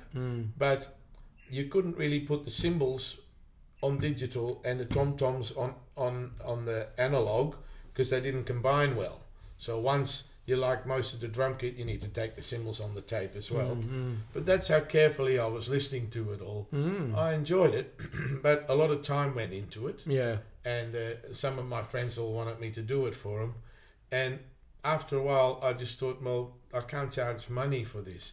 I can do a live gig and get paid to what is at this moment $50 an hour. Sure. When I was doing that recording, I don't think I even made it to $5 an hour when you look at the time I put into it. Yep. So yeah, it's all good for a hobby, but if you're a sound engineer and you need to earn money, you can't spend too much sound engineering without the actual money at the end of it, or you are broke. Yeah. Talking about tape, my first band recorded some music in 1994 at Pet Rock Studios in Bayswater. And so did I. My band recorded there. It's Tony Giuliano's studio where he did answering machine messages. Oh, yeah. Well, whatever it takes. Anyway, I held on to these tapes for a very long time. And last year, or could have been the year before. Anyway, I tracked down Tony, and I took him the tapes, and he had the same machine that he recorded us on. He made a digital version for you? He transferred it into digital, and they all came off as multi-tracks, and they sounded great. Okay. It was excellent. Remix it. I'm eventually I want to redo my vocals. Because I was never happy with them, but the rest of the music is great. Well, I hear a lot of people's efforts done at home, and the vocals can be a problem in that it's hard to get excited about it when you're all by yourself and it's late at night. Yeah, it depends. And you can hear those vocals that are sort of considerate, but they're not. Like, there is a reason why producers, say at Tamla Motown, said, why don't you sing that a bit higher so you sound like you're more in trouble? And, singers didn't like it, but the results were more exciting. Yeah, if you're in a studio recording vocals and you've got a producer who's coaching you or, egging you on and things like that, that helps, But I've recorded vocals at home plenty of times. I think there's pros and cons with both. And I've recorded in studios as well. But at the end of the day, I'm not an audiophile. Music is actually way more important than the audio quality. Yeah. It's performance. And I was talking a bit about the performance then, though. But when I produce something, and it depends if I have a budget, but usually I don't. But I get to a point where I'm pretty happy with it, and anything else is going to mean that I have to send it to someone else to make it sound whatever. But I've never been the person that's been into the kind of sound that way. When there were some vinyl record enthusiasts were some of the worst audiophiles around.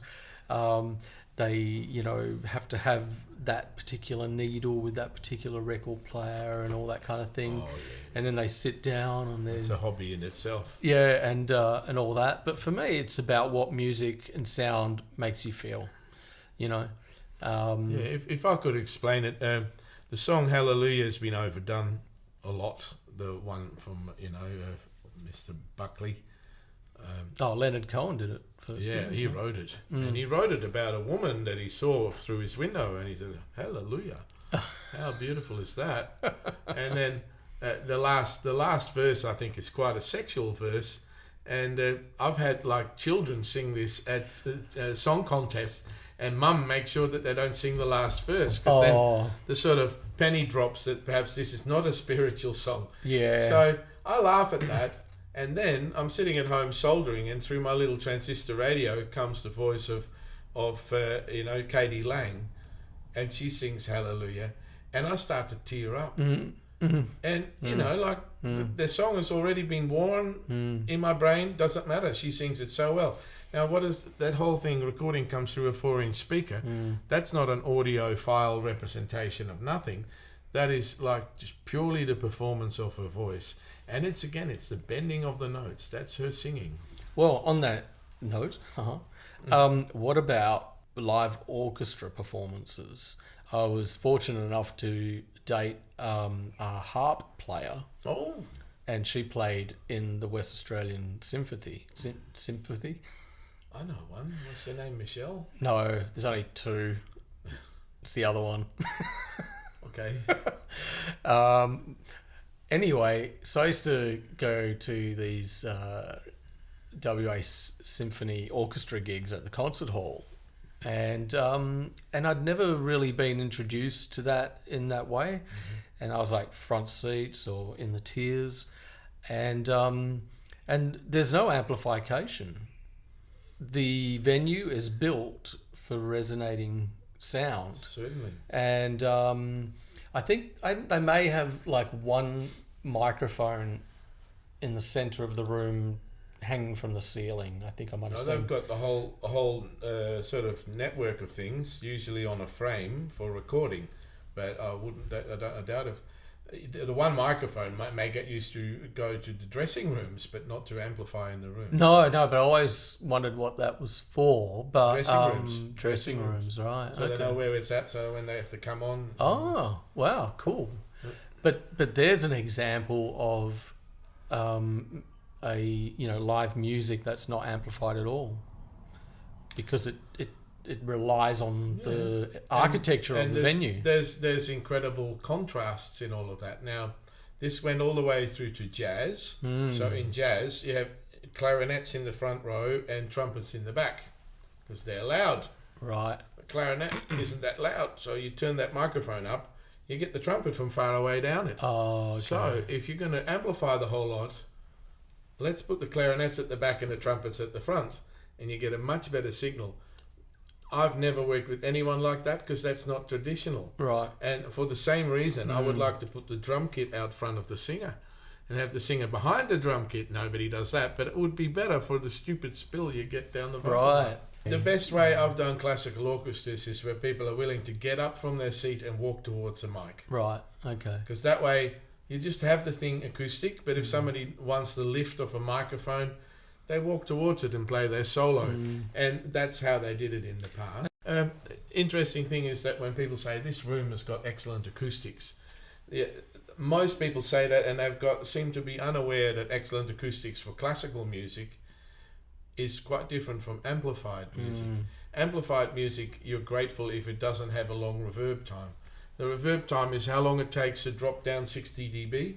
So, and it drops down 60 dB less. If that's quite short, then you can have rock and roll in there, no worries. But if it's long, that's nice for violins, but it stuffs up the whole sound of a band, because basically if it's got 2 second reverb time, which is still moderate but too long, it means that you still hear the sound from 2 seconds ago. And the worst one I've ever had was when the Burswood was just opened, the Burswood Superdome, and I walked in there with Keith Crammond from Audex, and we're talking at 3 feet apart, and after about 3 sentences we couldn't hear each other, because our own voices would go in the roof and would come back and start to produce this, and basically that what we said, the reverb time was 26 seconds in there, and for a half a minute of sound was still there as you're trying to talk over it. Yeah, the Burswood Dome was not a great place for sound. They put things under the roof, and it has its parallels with the old Albert Hall in London. The Albert Hall was built for 6,000 people when most rooms like that were 4,000, and with that they ended up with a big dome, which was way too reverby. So they put these things in there that look like inverted mushrooms, and that makes it a bit better, but it's still a difficult room to do sound in. Yeah. And that's even in the time of classical music. It wasn't amplified yet, it was already a problem. Sure, yeah. I remember being at the Dome, seeing a live band and hearing a slap at the back. Oh yeah, because the music sound was hitting the back wall. It would end up more than one too. Yeah, it would be a slap and a couple of echoes after it. Yeah. And people sat there in the performance I saw. There was a Mick Jagger one. That was sort of the classic one, the first one, and they could have gotten up and moved, but they didn't. They sat there and enjoyed it. Well, if you went to the front, it wasn't as bad. No, I was in the front for REM that played there, and it was okay, you know. That's not what you call a concert venue. No, it was a good gig, but not. The irony is that we haven't learned at all, so we put on the Optus Stadium. We pat ourselves on the back on how beautiful it looks.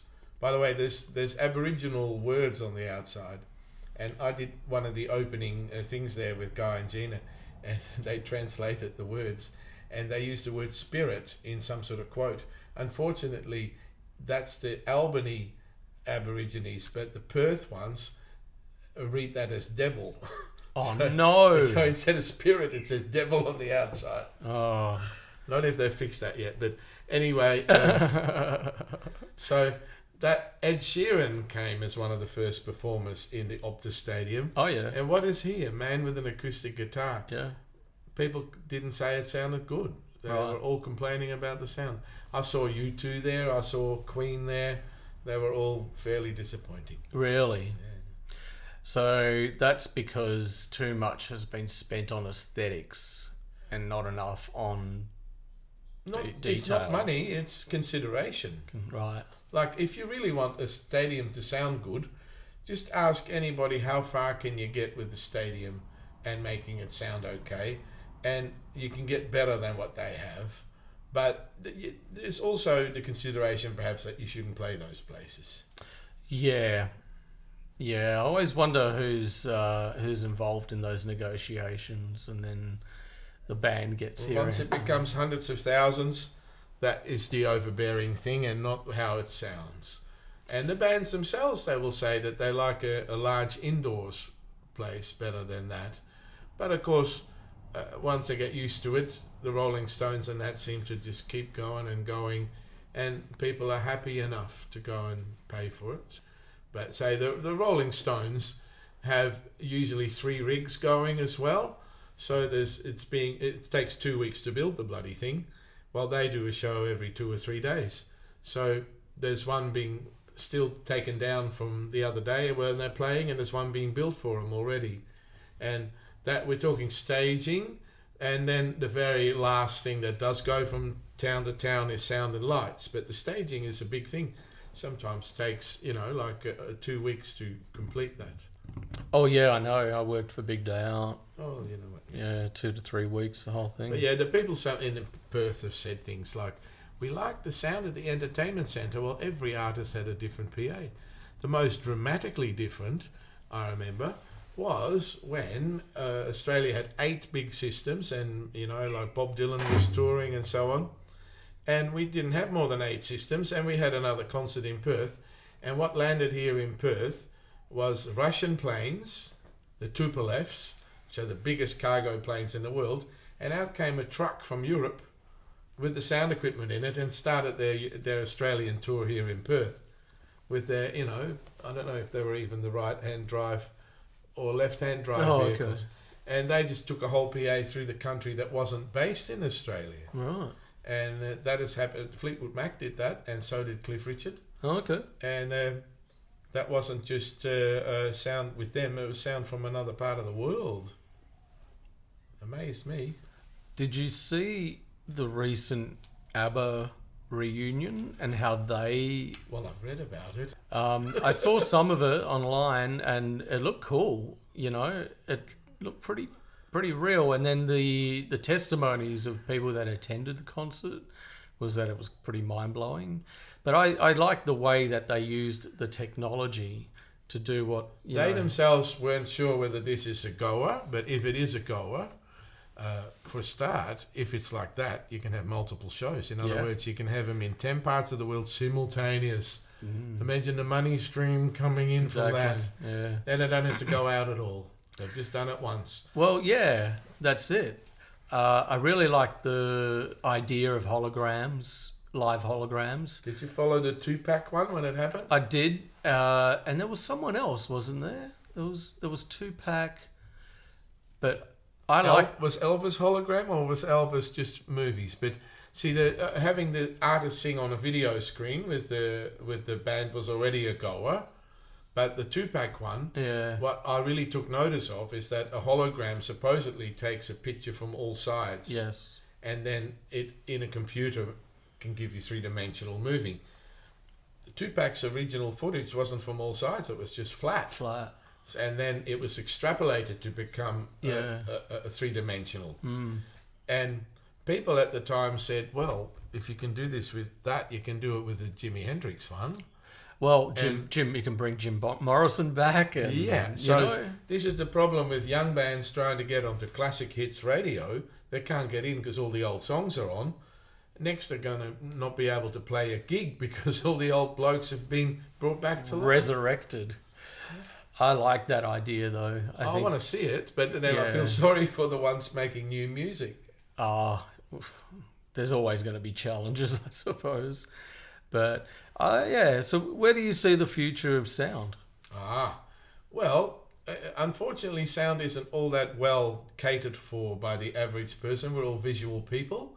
Our sonic entertainment wasn't very well valued by the government during COVID, as in, sport was seen way more important than music. And when they build a bloody stadium, they always fuck up the sound for it.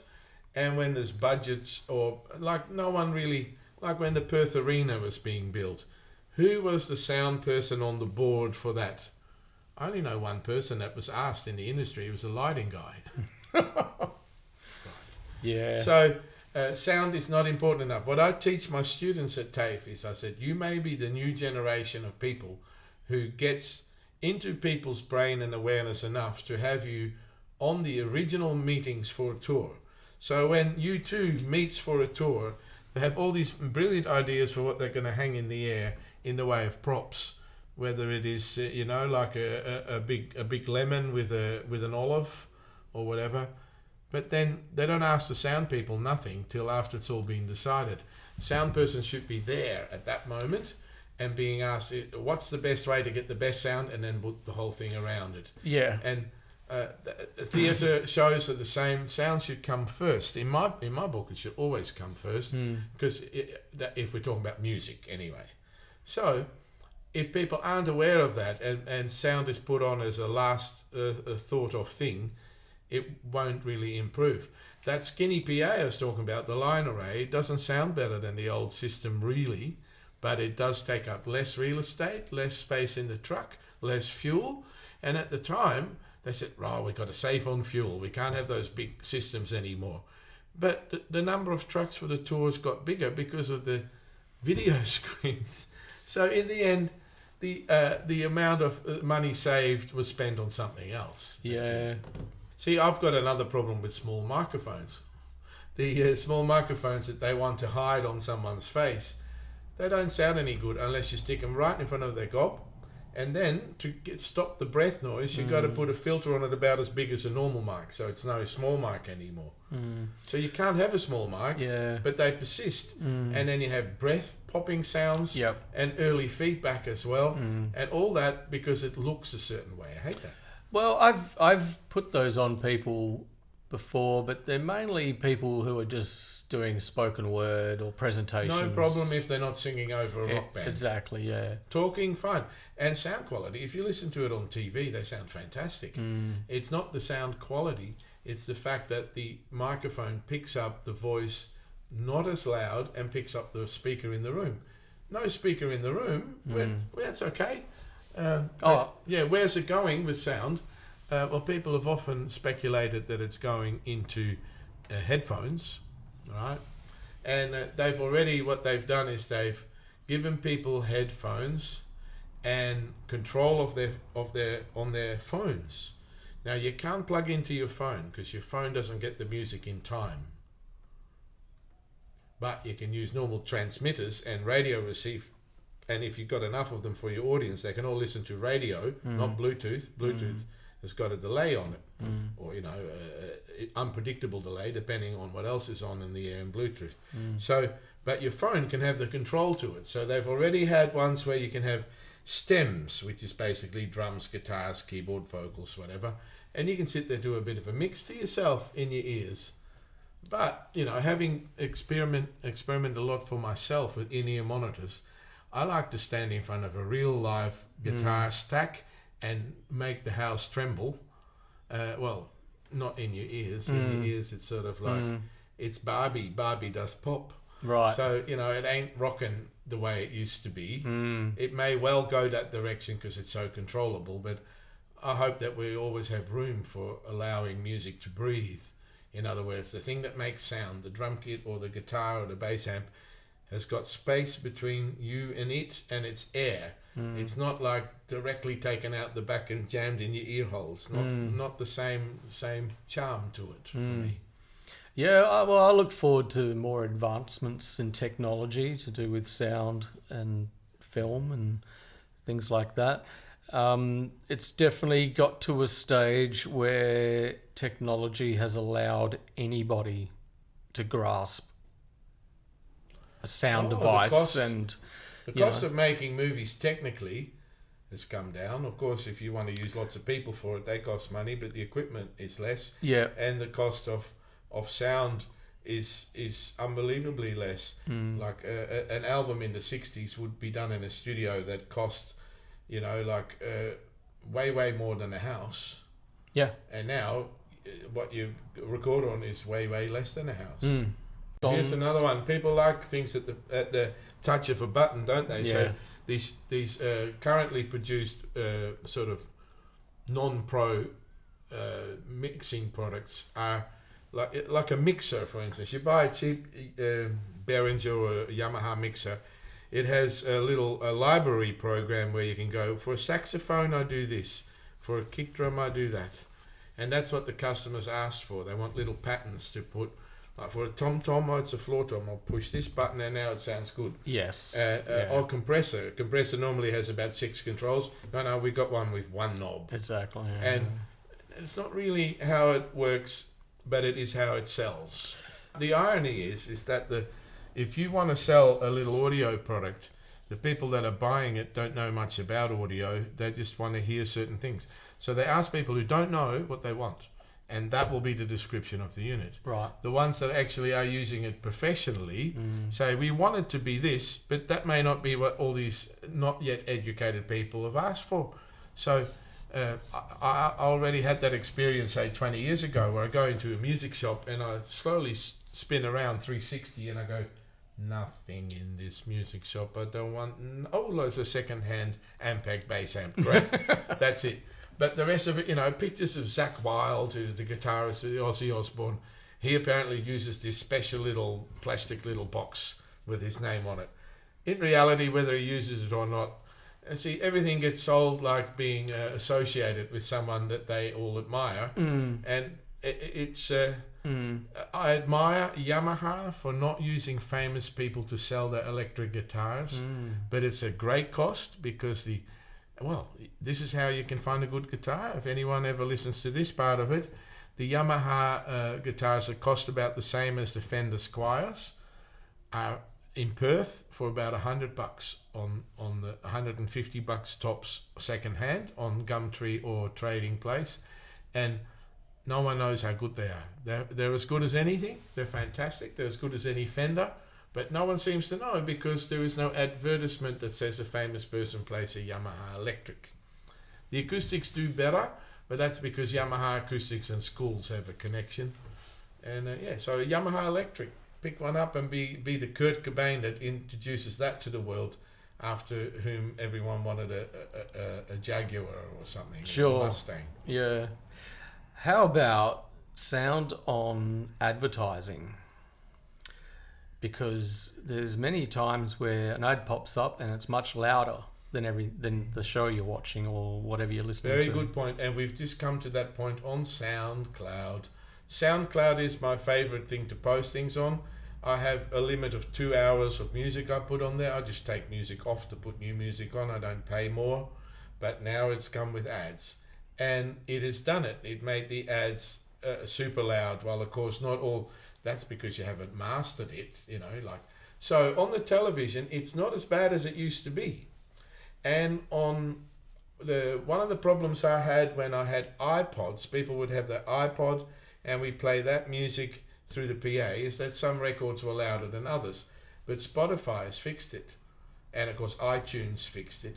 They have got a sort of a general, how loud is this? And they try not to surprise you. With the ads, of course, the audience would like that to be fixed. The sellers are perhaps purposely annoying the fuck out of you with the extra volume. There's this ridiculous perception that I think it's just a marketing strategy where if the ad comes on and it's 10 times louder than the show, then it gets your attention. For me, it annoys the hell out of me more than anything. It's a pity. It's audio terrorism, isn't it? Audio terrorism. Yeah, but how does that process work? Oh, well, in music, you want to leave a bit of space between a soft and a loud sound, which means that your music is not the loudest it can be all the time, unless you're AC/DC and unless you're produced by Rick Rubin. I couldn't believe when Rick Rubin produced Ball Breaker, and I put that on the computer and looked at the thing. There was no wave shape. It was just a bar. Flat.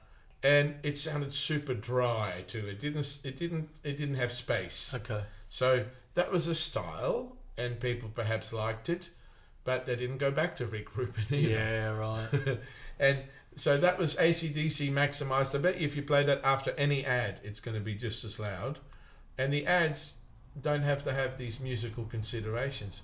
It's just squashing sound all the way up to the 0. And of course, in reality, to me, if you're at a rehearsal and we talk like this and then start playing, how much dB is that? If this is in the 60s and the band is over 100, there's 40 dB of headroom. While those ads will have 1 or 2 dB of headroom. They're all picked up at the, and they do that with compressors. And people often on the internet go on about how great a compressor is.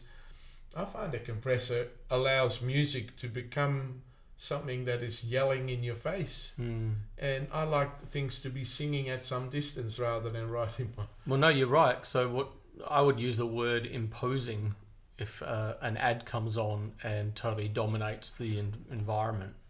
It's very... Marketing is imposing, though. But see, there is probably a way to automatically fix that. And I think they have automatically fixed it more on TV.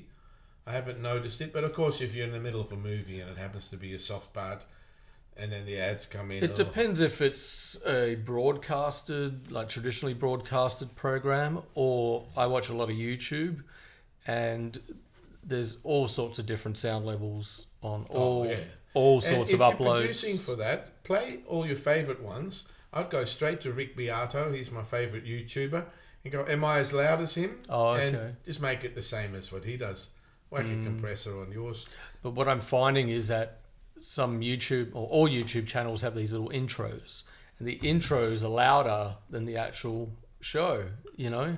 That can be the case too, yeah. And I think there's this, given the fact that technology is accessible to everybody, but not everybody looks into it too deeply, I suppose. It depends. But yeah, we live in an age of overwhelming amount of choice and product and content. Yeah, and then my grandma, I took an interest in vacuum cleaners. Oh, yeah. I think, where's he going with this?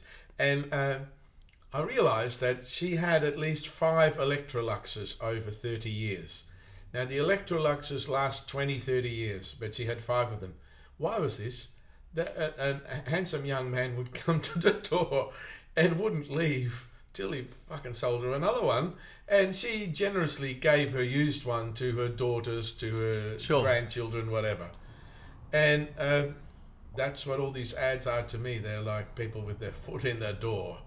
And yeah. Anyway, this whole TV sound makes me think of Channel 31 in Perth. Were you involved in Channel 31? Yeah, I had my own show on there. See, I thought you would be.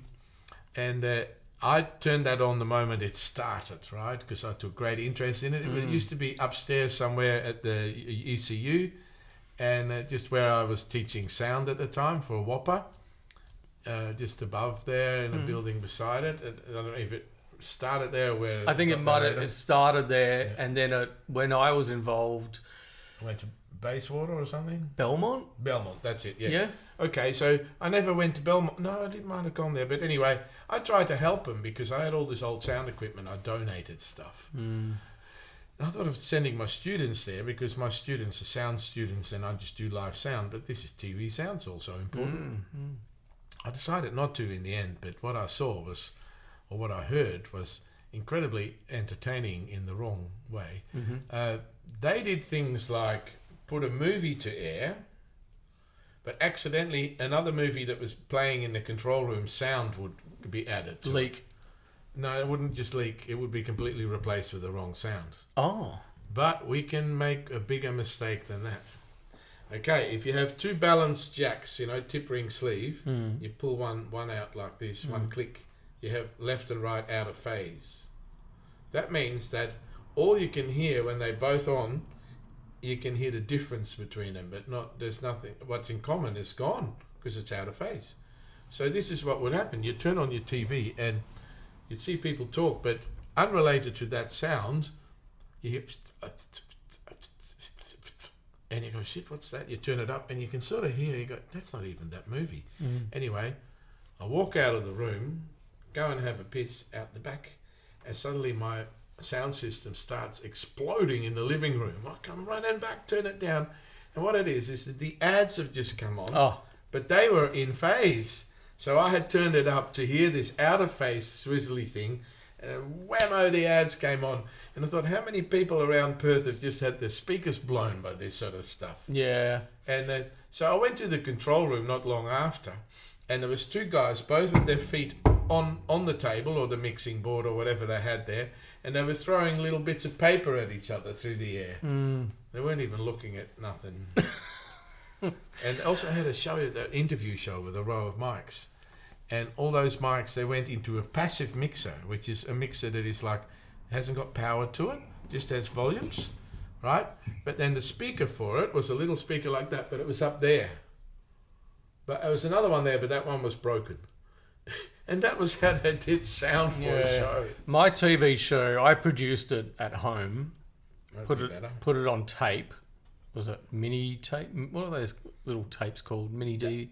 The DVDs? No, not DVDs. Those little tiny little... DV. Was they digital video tapes? Yeah, DV. But they were tiny little ones. Yeah. And then you had then you had these other ones that looked like audio cassette tapes, but they were for video. But anyway, I used to produce my TV shows on there and then hand those tapes over, and they would turn it into a TV show. Yeah. But I recently posted on Facebook about how I uploaded one of these podcasts that I then transfer into a YouTube video on YouTube, and I casted it to my TV, and it made me think how many hurdles and loopholes I had to go through to get a show broadcast on TV, like authentically and legally and everything. And now I just do it my own. Yeah, and you needed other people's help, and it wasn't always the way you wanted it. So Matt Thomas, did you know of Matt Thomas's program? Matt Thomas had a PA called Matt Black, and his wife Geraldine did a music show together. And I think they only did like one season because it started to ruin them because there was no money and they needed to earn money. But they came out to Blues at Bridgetown as I'm mixing Lloyd Spiegel. Lloyd Spiegel is a very talented blues guitarist, and Matt was holding a 58, an SM58 in his hand like this, and that went to air and it sounded great. And whenever I see video guys, they come with these narrow, long shotgun mics. They don't understand what the fuck all that stuff is for. The shotgun mic is for staying out of camera range and picking up one voice. It's for pinpointing. Yeah. So, at the expense of a whole lot of that, because that fucking shotgun doesn't sound as nice as a normal 58. That 58 he held in the air, without touching it, moving it, just held it, perfectly reproduced what the sound was in the room, but it was a killer sound at the time. I was very proud of it. And that went on the program, and in a whole year of hearing music on the thing, other than stuff that was multi-tracked and mixed, that was as good as it got. And he did that. And there's so many music shows, you know, to this day.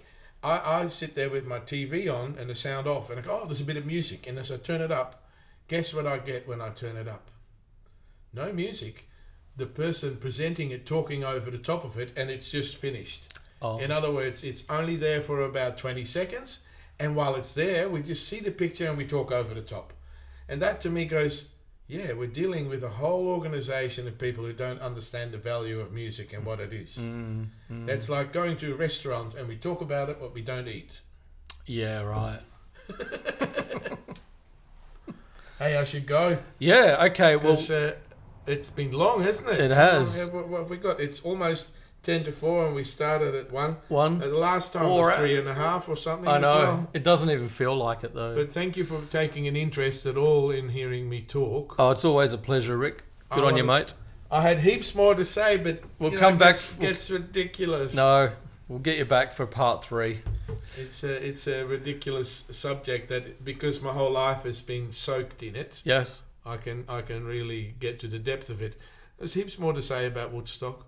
There's heaps more to say about the 80s. Yeah, I know. And Live Aid. And of course, what I really wanted to talk about was when I got to Perth in the late 80s, and I was still working overseas till 98. But I got to know all the local bands. And it was a real privilege to get to know all the different tribes. I started this talk with that as well. How the different tribes in Perth let me in. So I'm a friend of people that are into one music who don't even like people who are into this other music. They talk, like full of disdain about this other mob, but also do sound for that. Yeah. And I'm happy with that, because to me it's music. It's not a religion. You're neutral. Yeah, and I want to be neutral. When I was at school, I was the only one into music. We weren't all into the same music. No, the others were not into music. I was in a real weird high school, just me, and I just developed what I liked independently from a group. Because at that time I moved 27 times, so I learned my own interest in music without saying this is what my mob likes. Not me. That's it. Which means I can understand all the different groups. I've never had a prejudice against people like that. Like for instance, reggae music. Well, am I black? No. Am I Rastafarian? No. Have I done monitors for the Sunsplash Festival? Yes. Have I done sound for Robbie Shakespeare and Sly Dunbar? Yeah. And have I stood there and I got converted? I just about became a Rastafarian when I heard that. You see the whole crowd bob up and down. Yeah. And it's that bass that stops, do do do do do do do do do do. And you go, shit, this is so powerful. And I don't have to be a Rastafarian to like it. No, well, that's the thing about music. It's for everyone. But you can pick and choose. Yeah. Well, I'm going to say on that note, let's sound off. Thank you very much. It's a pleasure. All right, Rick, we'll see you next time. Okay. Bye, folks.